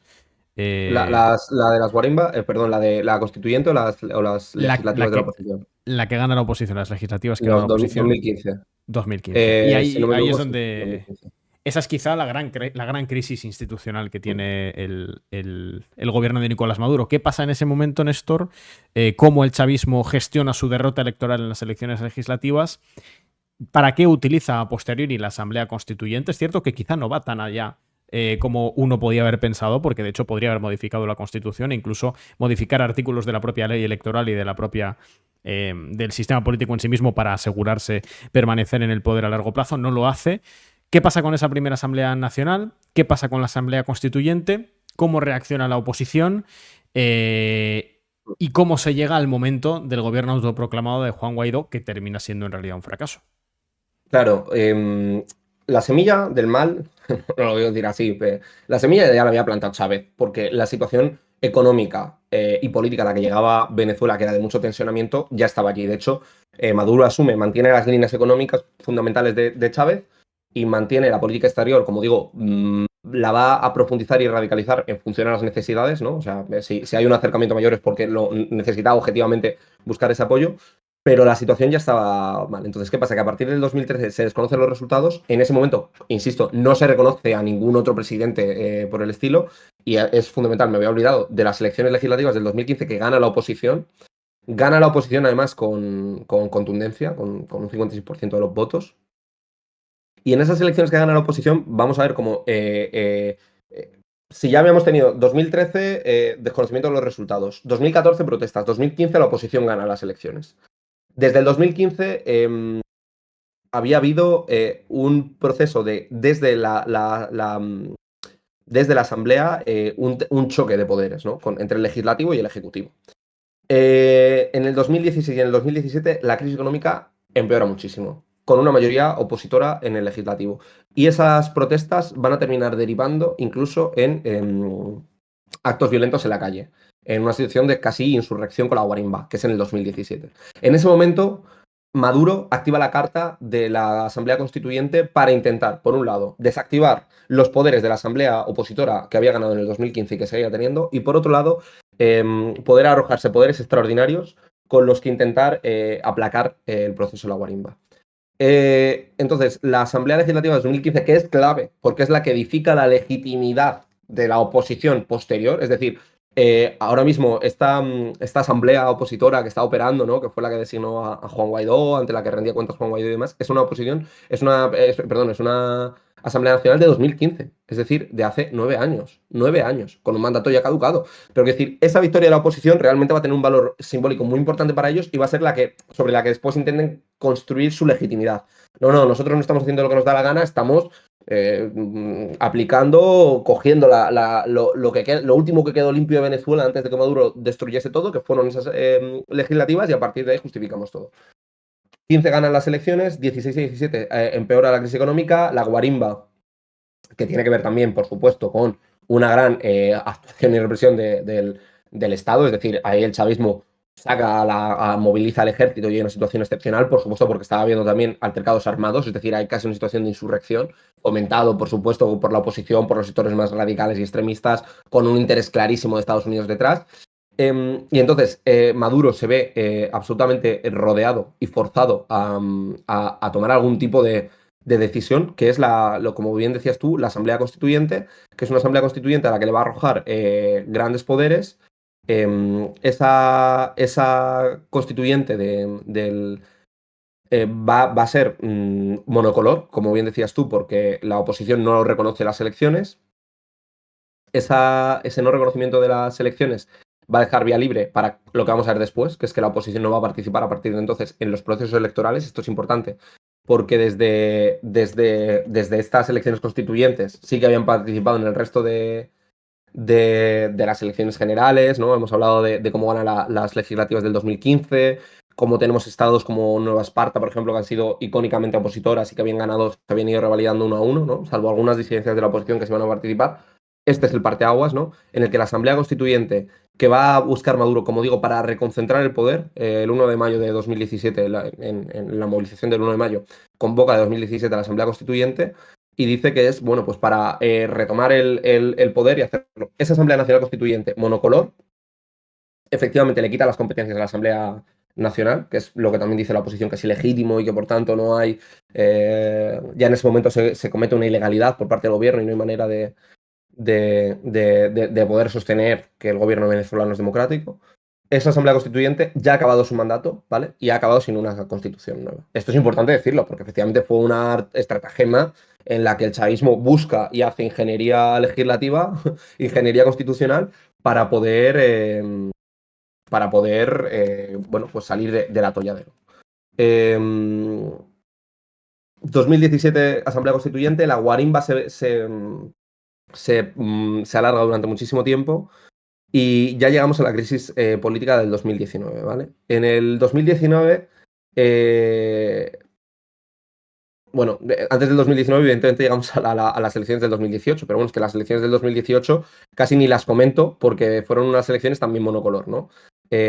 ¿Por qué? Porque Nicolás Maduro dice, vamos a elecciones, vamos a las elecciones del 2018, en este escenario en el que hemos convocado a la Asamblea Constituyente para intentar aplacar la movilización que había en la calle, y en un momento en el que la oposición ya está en esa estrategia de guarimba, de derrotar en las calles, llegan las elecciones del 2018, se presenta Nicolás Maduro y no se presenta ningún gran dirigente de la oposición. Va a quedar en segundo lugar Henry Falcón de AP, de Avanzada Progresista, va a estar Javier Bertucci, que es un pastor evangelista. Bueno, Nicolás Maduro va a las elecciones y ahí es donde ya sí que sí, la oposición dice, esto no lo reconocemos, no hay manera. Oficialmente, según el CNE, votó el 46% del censo, Maduro tuvo el 67% del voto, 6 millones de votos, 6.200.000. Esas elecciones fueron reconocidas de manera inmediata por Rusia, por China, Turquía, Bolivia, Cuba, Salvador, Nicaragua, pero no van a ser reconocidos. Ni en ese momento por la Organización de Estados Americanos, ni por la Unión Europea, ni por la oposición, ni por la Asamblea Nacional, ni por la Conferencia Episcopal de Venezuela, ¿vale? O sea, las religiones van también a jugar un papel. Y entonces, ese momento va a ser trascendental, porque las elecciones de 2018, que efectivamente el chavismo lee el momento y dice, bueno, este es el momento en el que la oposición no va a participar en el juego electoral. O sea, objetivamente esto fue un win-win para Maduro, porque Maduro convoca a la constituyente para aplacar la Asamblea Legislativa de la oposición, para intentar aplacar el movimiento en la calle porque se confiere grandes poderes y va en cierta medida a militarizar la vida pública de Venezuela, ¿vale? Entonces combate con esa línea y dice, bueno, ahora mismo la oposición no puede presentarse a las elecciones porque está en esta estrategia. Si yo me presento y gano, tengo 6 años garantizados, porque es lo que él pensaba mentalmente. Y dice, bueno, en otro momento no, pero Maduro vio claro y dijo, estas elecciones son claras, yo voy a la reelección como presidente con la intención de acabar el mandato. Y efectivamente es lo que ha pasado, que se basa y se apoya en esas elecciones para haber llegado al día de hoy. Entonces, los líderes de la oposición no van a reconocer las elecciones, van a apoyar, va a haber un apoyo civil y político a las manifestaciones contra el gobierno, pidiendo la salida, ¿no? Y que haya una transición democrática. Esas movilizaciones se van a ir diluyendo fundamentalmente a partir de agosto de 2017, ya en 2018 llega muy debilitado. Fundamentalmente, como digo, gracias a que se le quitan competencias a la Asamblea Nacional, a una militarización de la vida política y a que el chavismo activa toda su maquinaria para las elecciones del 2018, y entonces, fracasada la estrategia de la guarimba, llegamos a esa gran tensión que va a ser la proclamación de Juan Guaidó. Es decir, ha fracasado, en primer lugar, las elecciones del 2012 y del 2013, donde la oposición no gana las elecciones. En las del 2012 lo reconoce y en las del 2013 no. En el 2015 llega con las elecciones legislativas y plantean una estrategia de movilización y desgaste desde el legislativo con apoyo en la calle. No funciona porque el gobierno no dimite. Se aprueba la constituyente por parte del chavismo, monocolor, reconcentra los poderes y entonces el chavismo lleva una estrategia de guarimba, de movilización, incluyendo acciones violentas, y tampoco funciona. Entonces se llega a un momento en el que Maduro es reelegido sin el apoyo y el reconocimiento de la oposición y entonces la oposición cambia la estrategia. El 10 de enero de 2019, que fue unos minutos antes de que Nicolás Maduro se juramentase para presidente del 2019-2025, que es el mandato que tenía, la oposición declara que es gobierno de facto, ¿vale? Y lo va a hacer además ante la OEA, ante la Organización de Estados Americanos. A principios de 2019, la Asamblea Nacional, que como digo, ya estaba con su mandato a punto de expirar y había perdido poderes a manos de la Asamblea Constituyente, pero es cuando se da esa duplicidad de poderes, ¿no? La Asamblea Nacional empieza a legislar y declara que Maduro está usurpando de acuerdo al artículo 233 de la Constitución. Y acto seguido va a nombrar a Juan Guaidó como presidente interino. En ese momento, Juan Guaidó es reconocido casi de manera inmediata en los días posteriores como presidente de Venezuela por más de 50 países, entre ellos la inmensa mayoría del mundo occidental, ¿no?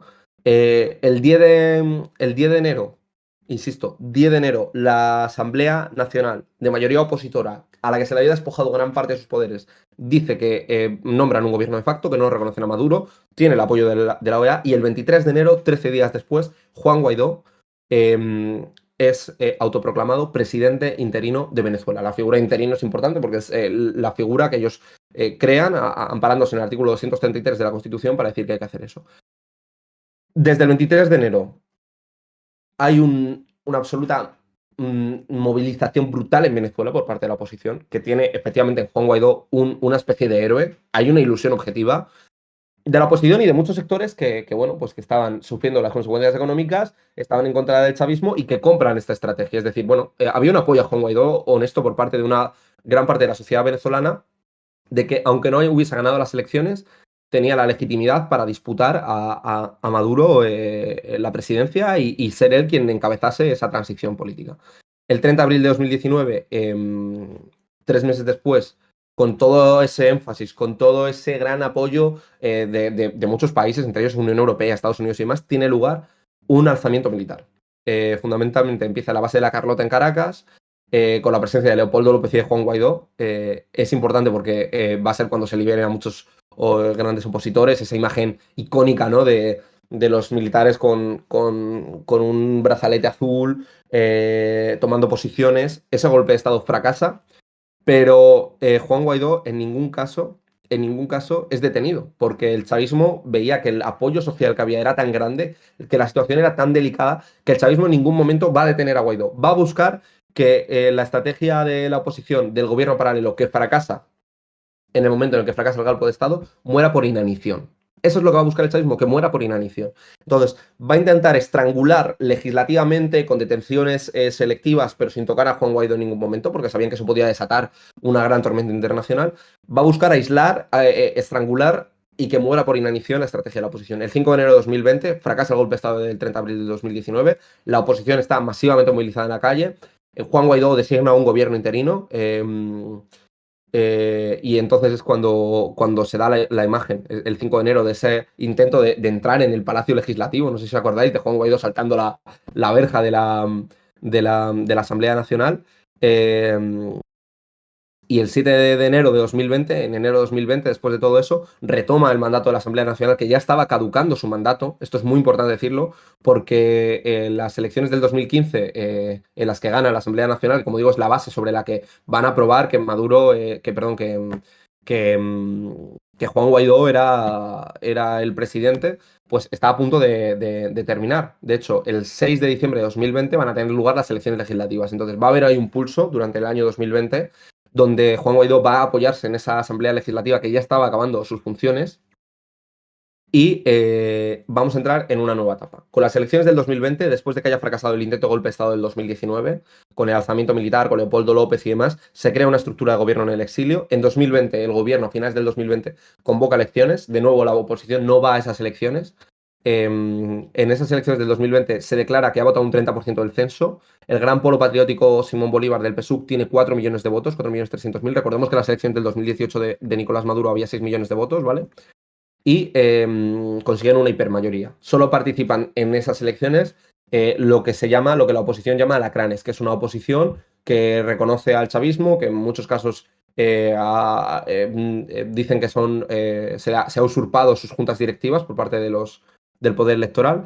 Entonces va a participar Acción Democrática, Esperanza por el Cambio, Alianza Democrática, Alianza Venezuela Unida, pero van a tener un papel testimonial, ¿no?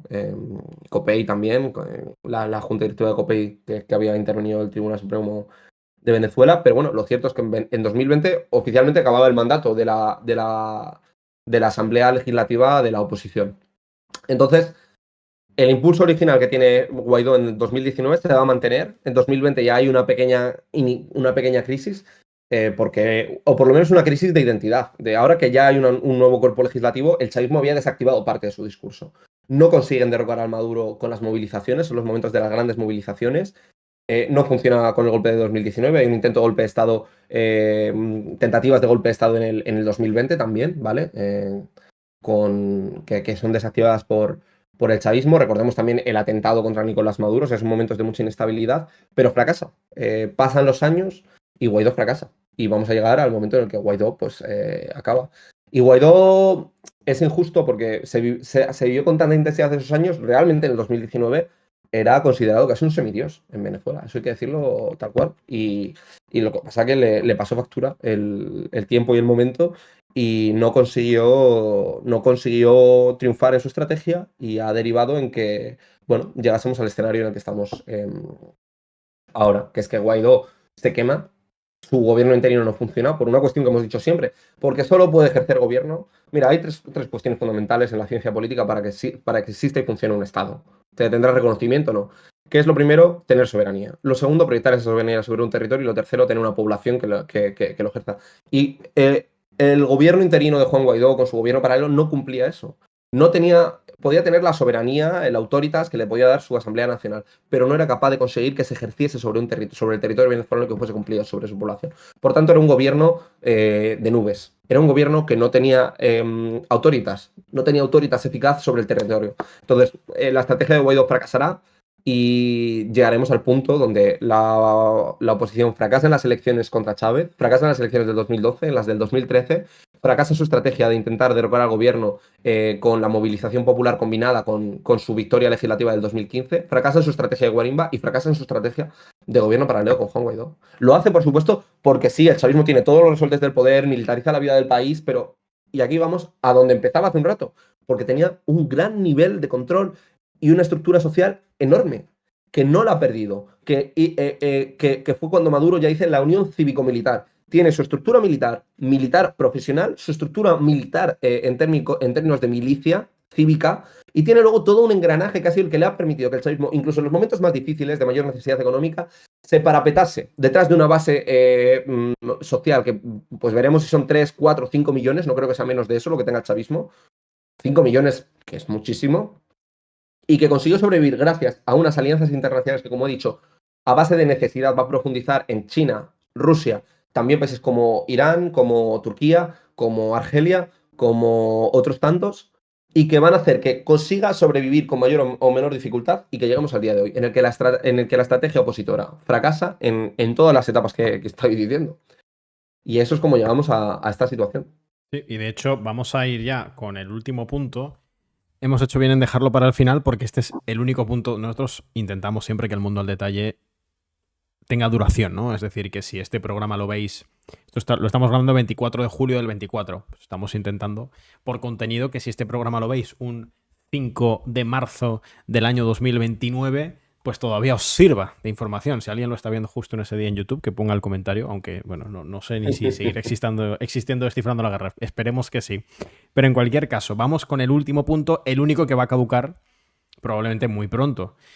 Llegamos a ese escenario, lo comentaba Néstor, el chavismo cuando gana, gana, y cuando pierde, también gana, porque no pierde el poder, no pierde el control efectivo del aparato estatal, porque ha sido capaz de rubricar una conexión directa entre el partido movimiento, entre el Partido Socialista Unido de Venezuela, los distintos actores del gran polo patriótico Simón Bolívar y el Estado venezolano. Entonces es muy difícil que pierda el poder. Cuando pierde las elecciones conserva de todas formas el poder. Cuando le montan un gobierno paralelo, ese gobierno paralelo a la fuerza del tiempo termina siendo ineficaz. Cuando la oposición llama al boicot, el chavismo logra movilizar una base suficiente para que al menos esas elecciones tengan una legitimidad parcial, al menos dentro de su propio electorado, porque la participación más baja que logra conseguir la oposición con su estrategia de boicot es cercana al 40%. O sea, las elecciones en Venezuela en las que menos gente participa durante la era del chavismo rozan el 40% y es cuando la oposición llama de manera masiva al boicot. Es decir, no es un resultado, no es un nivel de participación tan malo, teniendo en cuenta que todo el arco opositor está en contra de la participación. El gobierno de Nicolás Maduro logra una victoria parcial recientemente en las elecciones, bueno, en el referéndum, en la consulta nacional por la soberanía del Esequibo, en la que más del 50% de la población acude a votar, a pesar de que había sido una campaña, si bien es una cuestión nacional, ¿no? Era una consulta de si Venezuela debería reclamar y tomar medidas para defender su soberanía sobre el territorio de la Guyana Esequiba, de la Guayana Esequiba frente a Guyana. Es decir, no es una cuestión aparentemente ideológica, pero la oposición y el chavismo aceptan que este referéndum sea una cuestión relativamente plebiscitaria en torno a la figura de Nicolás Maduro. La oposición llama a que no se participe en ese referéndum, aludiendo que es legitimar al gobierno de Nicolás Maduro. El gobierno de Nicolás Maduro se echa a las espaldas toda la campaña del Esequibo y logra una participación superior al 50%, evidentemente con un sí superior al 95%. Y ahí tiene una primera victoria. Se producen los procesos negociadores, muy tortuosos, muy complicados, con desencuentros en la interpretación del texto del acuerdo de Barbados, por ejemplo. Ese mismo texto que firma oposición o sectores de la oposición y el oficialismo para concurrir a las elecciones presidenciales, dice dos cosas que los dos sectores interpretan de manera distinta. Se dice en ese texto que puedan participar todos los partidos y candidatos a las elecciones. La oposición interpreta que entonces María Corina Machado va a poder ir a las elecciones a pesar de estar inhabilitada, y luego hay otro párrafo en el que ese mismo texto dice siempre y cuando se cumplan con los requisitos y requerimientos legales para participar en los comicios, y entonces el chavismo dice, bueno, entonces María Corina Machado aquí no puede participar de ninguna de las maneras. Hay una serie de desencuentros. Estados Unidos intenta inferir en el proceso electoral aliviando las sanciones y luego retirando el alivio de sanciones contra el sector petrolero venezolano, pero en última instancia, y después de todo un proceso negociador que ya iremos analizando en otra ocasión, se llega a las elecciones de este mismo domingo. Si nos estáis escuchando, como digo, esto se está grabando el 24 de julio y se va a emitir el 26, o sea que poco espacio intermedio. Se llega a las elecciones del 28 de julio, donde evidentemente el chavismo concurre a los comicios presidenciales con Nicolás Maduro como candidato a la reelección presidencial. Hay toda una serie de candidatos opositores o relativamente opositores, algunos de ellos acusados de ser aliados del chavismo, pero sin duda no todos ellos lo son. Y sobre todo, con un candidato que es Edmundo González, que representa al espacio mayoritario de la oposición, que tiene el aval de María Corina Machado, que está volcada en la campaña, con posibilidades electorales reales de ganar, pero con un discurso opositor que es muy peligroso. La oposición ha hecho toda su campaña electoral diciendo que la única forma de que no ganen las elecciones es con un fraude del chavismo. Aquí ya hemos comentado que en muchas ocasiones, y lo volveremos a comentar hoy, que las anomalías políticas y electorales en Venezuela no se dan el día de la elección por norma general. Es decir, el sistema de voto y recuento en Venezuela está automatizado y a priori la verdad que es bastante creíble, por así decirlo. La anomalía política en Venezuela se produce durante todo el proceso anterior. Hay dudas de si María Corina Machado, si es justo que María Corina Machado siga inhabilitada a día de hoy. Recordemos que se le inhabilita, entre otras cosas, por estar a favor por haber apoyado explícitamente la intervención militar de Estados Unidos en Venezuela. También hay anomalías en lo que sucede a posteriori de las elecciones. La oposición recuerda y condena lo que ocurrió con aquella Asamblea Nacional que, bueno, pues que ya hemos explicado, que gana el control absoluto o el control mayoritario de la Asamblea. El chavismo la desautoriza y convoca las elecciones constituyentes, pero el día de la elección sí que a priori podemos fiarnos de los resultados. La oposición dice, no puedo perder, lo único que puede pasar es que haya fraude. Bueno, entonces, ¿cuáles son los escenarios posibles? El otro día, Néstor, y hoy para cerrar el programa quiero que quede aquí encima de la mesa, comentábamos que había 4 escenarios posibles, uno realmente imposible, que era, evidentemente, una cuadratura, ¿no? Vamos cruzando. Gana el chavismo, la oposición reconoce, gana el chavismo, la oposición no reconoce, gana la oposición, el chavismo reconoce y facilita la transición de poder, gana la oposición y el chavismo o no reconoce o no facilita la transición de poder, o ambas. Hay un escenario que yo creo que es imposible, ya lo hemos comentado, que es que gane el chavismo y la oposición lo reconozca. Más que nada porque la oposición está insistiendo sistemáticamente en que la única forma de que pierda las elecciones es con un fraude. Entonces, si Maduro llega a ganar las elecciones presidenciales, por cierto, recuerdo que en Venezuela no hay balotage, no hay segunda vuelta. Es decir, el que tenga un voto más que el otro en la primera vuelta ya es presidente electo, no tiene más, no hace falta llegar a un 40, un 35, un 50, no hace falta. Hace falta tener más votos que el segundo. Entonces, ese escenario, a priori, por lo que ha dicho la oposición en campaña, es impensable, y tenemos los otros escenarios. ¿Cómo se plantean estos escenarios? ¿Qué es lo que nos dicen las encuestas? Quizá poco fiables. Y sobre todo, ¿cómo valoras esa postura opositora, esa postura de María Corina Machado y de Edmundo González de que si pierden las elecciones es sí o sí porque ha habido un fraude electoral? A ver, aquí hay varias cuestiones. Entramos ya a la parte más polémica. Lo primero, disculpad porque ha sido tan extensa la extensión, casi que me he querido ir a la independencia de la Gran Colombia y cómo se constituye la Capitanía General de Venezuela, o sea que las imprecisiones que haya podido tener de fechas y de datos, pues no me las tengáis muy en cuenta. Pero aterrizando ya en el momento clave. Lo primero que es lo que tú has dicho. El sistema electoral venezolano es súper robusto. Es de los mejores del mundo. No lo digo yo, lo dice el expresidente Jimmy Carter, que con su fundación lo dijo en su momento. Ojo, esto no quiere decir que esto es clave, porque ya va a decir, no, estás blanqueando. Hombre, puede que haya, por ejemplo, la otra vertiente, que es que se vote, pero efectivamente que alguien diga, no, mira, es que hay una red clientelar, que es que no es un voto libre, eso será lo que sea. Pero en principio, si hay un fraude electoral, será muy fácil de ver y de demostrar. ¿Por qué? Porque se hace mediante un voto mecanizado, con actas falsables, y que es relativamente fácil de demostrar, porque además se hace un conteo aleatorio por parte del CNE. Bueno, o sea, es un sistema bastante claro. Yo hay muchos opositores venezolanos que sigo, tal, que lo dicen. Si hacen el fraude va a ser fácil. La cuestión es ver si ocurre o no. Yo, en principio, como digo, si hay un fraude de que se abra una urna electrónica y se modifiquen los resultados electrónicamente, es fácil que deje rastro. Y habría que hacerlo además a gran escala, porque hay varios colegios electorales, entonces no bastaría conocer solo uno, ¿vale? Entonces, tengámoslo en cuenta eso. Si hay, va a ser fácil, o por lo menos vamos a tener ruido y vamos a tener una demostración bastante factible de que hay una esta. ¿Qué es lo que puede pasar? ¿Qué es lo que yo creo? ¿Qué es lo que he intentado explicar en este capítulo? Que el chavismo tiene una base social muy importante, suficiente para ganar las elecciones? No lo sé, pero vamos a ver cómo hay lo que os decía antes.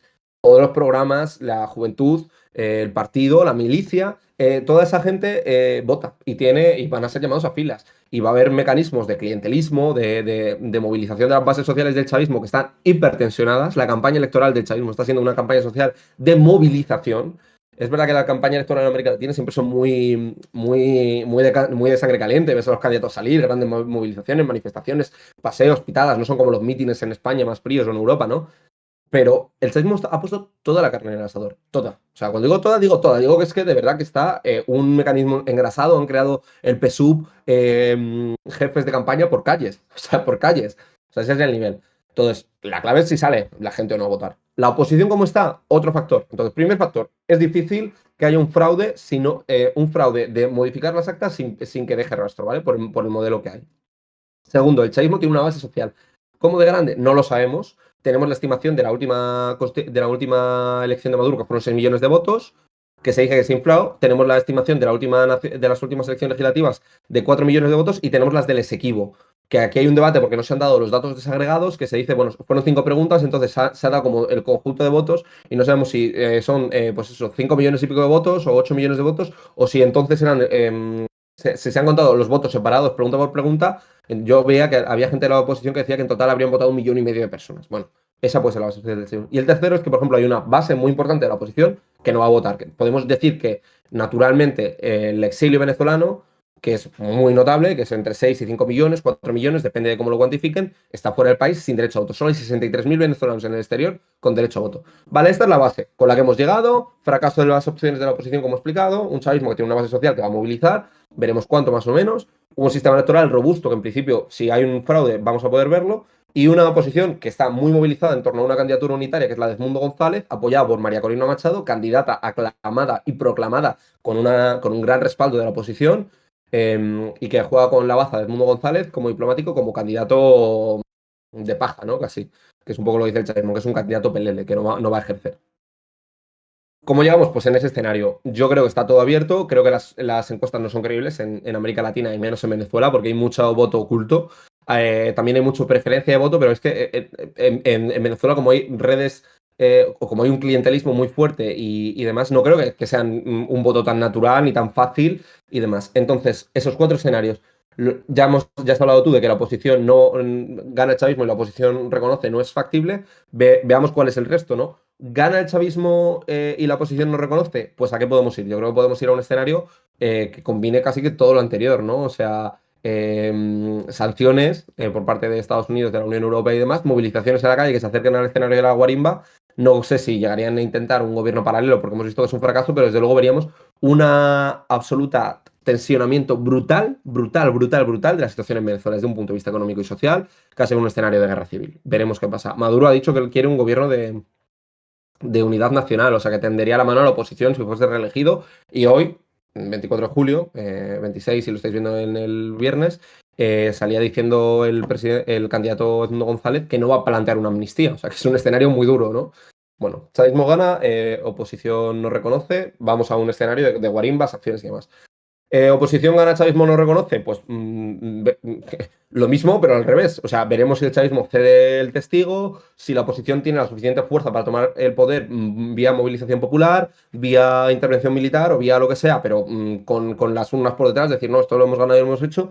Y el último, que es el escenario de que la oposición gana y el chavismo reconoce, que es donde estabas tú, por ejemplo, el otro día, que sería pues el escenario quizá ideal, ¿no? Viendo si se pacta, por ejemplo, una amnistía o algo por el estilo y demás. Están todos los escenarios abiertos y yo creo que hay varias bases para que pase lo que pase lo tengamos que entender. En primer lugar, la supervivencia del chavismo, gracias a una base social importante movilizada, un sistema electoral sólido que ha hecho que todos los actores estén jugando. Porque si esto, oye, si es que si lo contase Maduro en su casa no estaría participando la oposición. Si participas porque creen que el sistema electoral es robusto. Un exilio venezolano que hace que demográficamente no podamos hablar de que la victoria sea tan incontestable, es decir, no es que estemos diciendo que hay esos 6 millones de venezolanos que estén así, que están en el exilio. Y bueno, pues vamos a ver qué pasa. Yo creo que va a ser muy importante el papel que juega la comunidad internacional. Ya vimos que Maduro resistió la intentona del 2019 porque consiguió amarrar unos apoyos básicos que yo creo que mantendría, ¿no? Se pediría respeto por parte de China, Rusia, pero bueno, no sabemos si la economía, el país y la sociedad están dispuestos a volver a aguantar el tensionamiento que vimos en el 2017, 2018 y 2019. ¿Cómo lo ves Vamos tú, a Edu? ver, iremos a uno de esos escenarios seguro. Yo ya dije, ya me mojé, me parece que el coste de salida del chavismo, de dejar el poder, es muy alto, pero que va a ser capaz de negociar con la oposición. De hecho, la oposición ha reiterado que ha estado ya negociando con el chavismo. No obstante, me parece que se equivocan. Entiendo la postura opositora de negar la posibilidad de salir derrotado, porque además a nosotros nos pone muy fácil el análisis. Es evidente que la oposición está yendo a un escenario en el que si pierde va a movilizar, va a agitar un proceso de guarimbas de nuevo tras las elecciones. Lo que pasa es que yo tengo severas dudas de que la oposición venezolana pueda volver a llamar a las calles a una cantidad tan fuerte de personas como llamó en 2014-2015, teniendo en cuenta que amplios sectores opositores de la militancia callejera del antichavismo son conscientes de que aquella estrategia no funcionó. Y es un riesgo humano levantar unas movilizaciones con ese grado de violencia y con ese grado de conflictividad, sabiendo que es muy posible que no tengan el resultado que esperas. Entonces, son esos los escenarios. Ya los hemos comentado alguna vez. Yo creo que podemos cerrar el programa de hoy. Hoy nos ha quedado un poquito más largo, pero creo que merece la pena porque al final hemos hecho un repaso completo de los 25 años de chavismo, 25 años de gobierno chavista en Venezuela de cara a estas elecciones del 28 de julio, contexto muy necesario para entender cuáles son los distintos escenarios que se pueden abrir. Os agradecemos a todos que hayáis estado aquí en el 10º capítulo del Mundo al Detalle. Se cumple la 10ª ya. Hacía bastante que no hablábamos de América Latina en el Mundo al Detalle. Creo que habíamos hecho el capítulo 1 sobre Bukele y hasta aquí.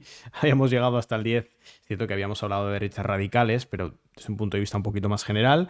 Y era muy necesario este programa. Muy, muy necesario. Así que os agradecemos que nos hayáis estado viendo. Recordad, si nos habéis visto en YouTube, que nosotros este programa lo emitimos previamente en nuestro canal de Twitch. Si nos estáis viendo en Twitch, recordad que lo vamos a subir después en un ratito a nuestro canal de YouTube y estáis viéndonos desde donde nos estáis viendo.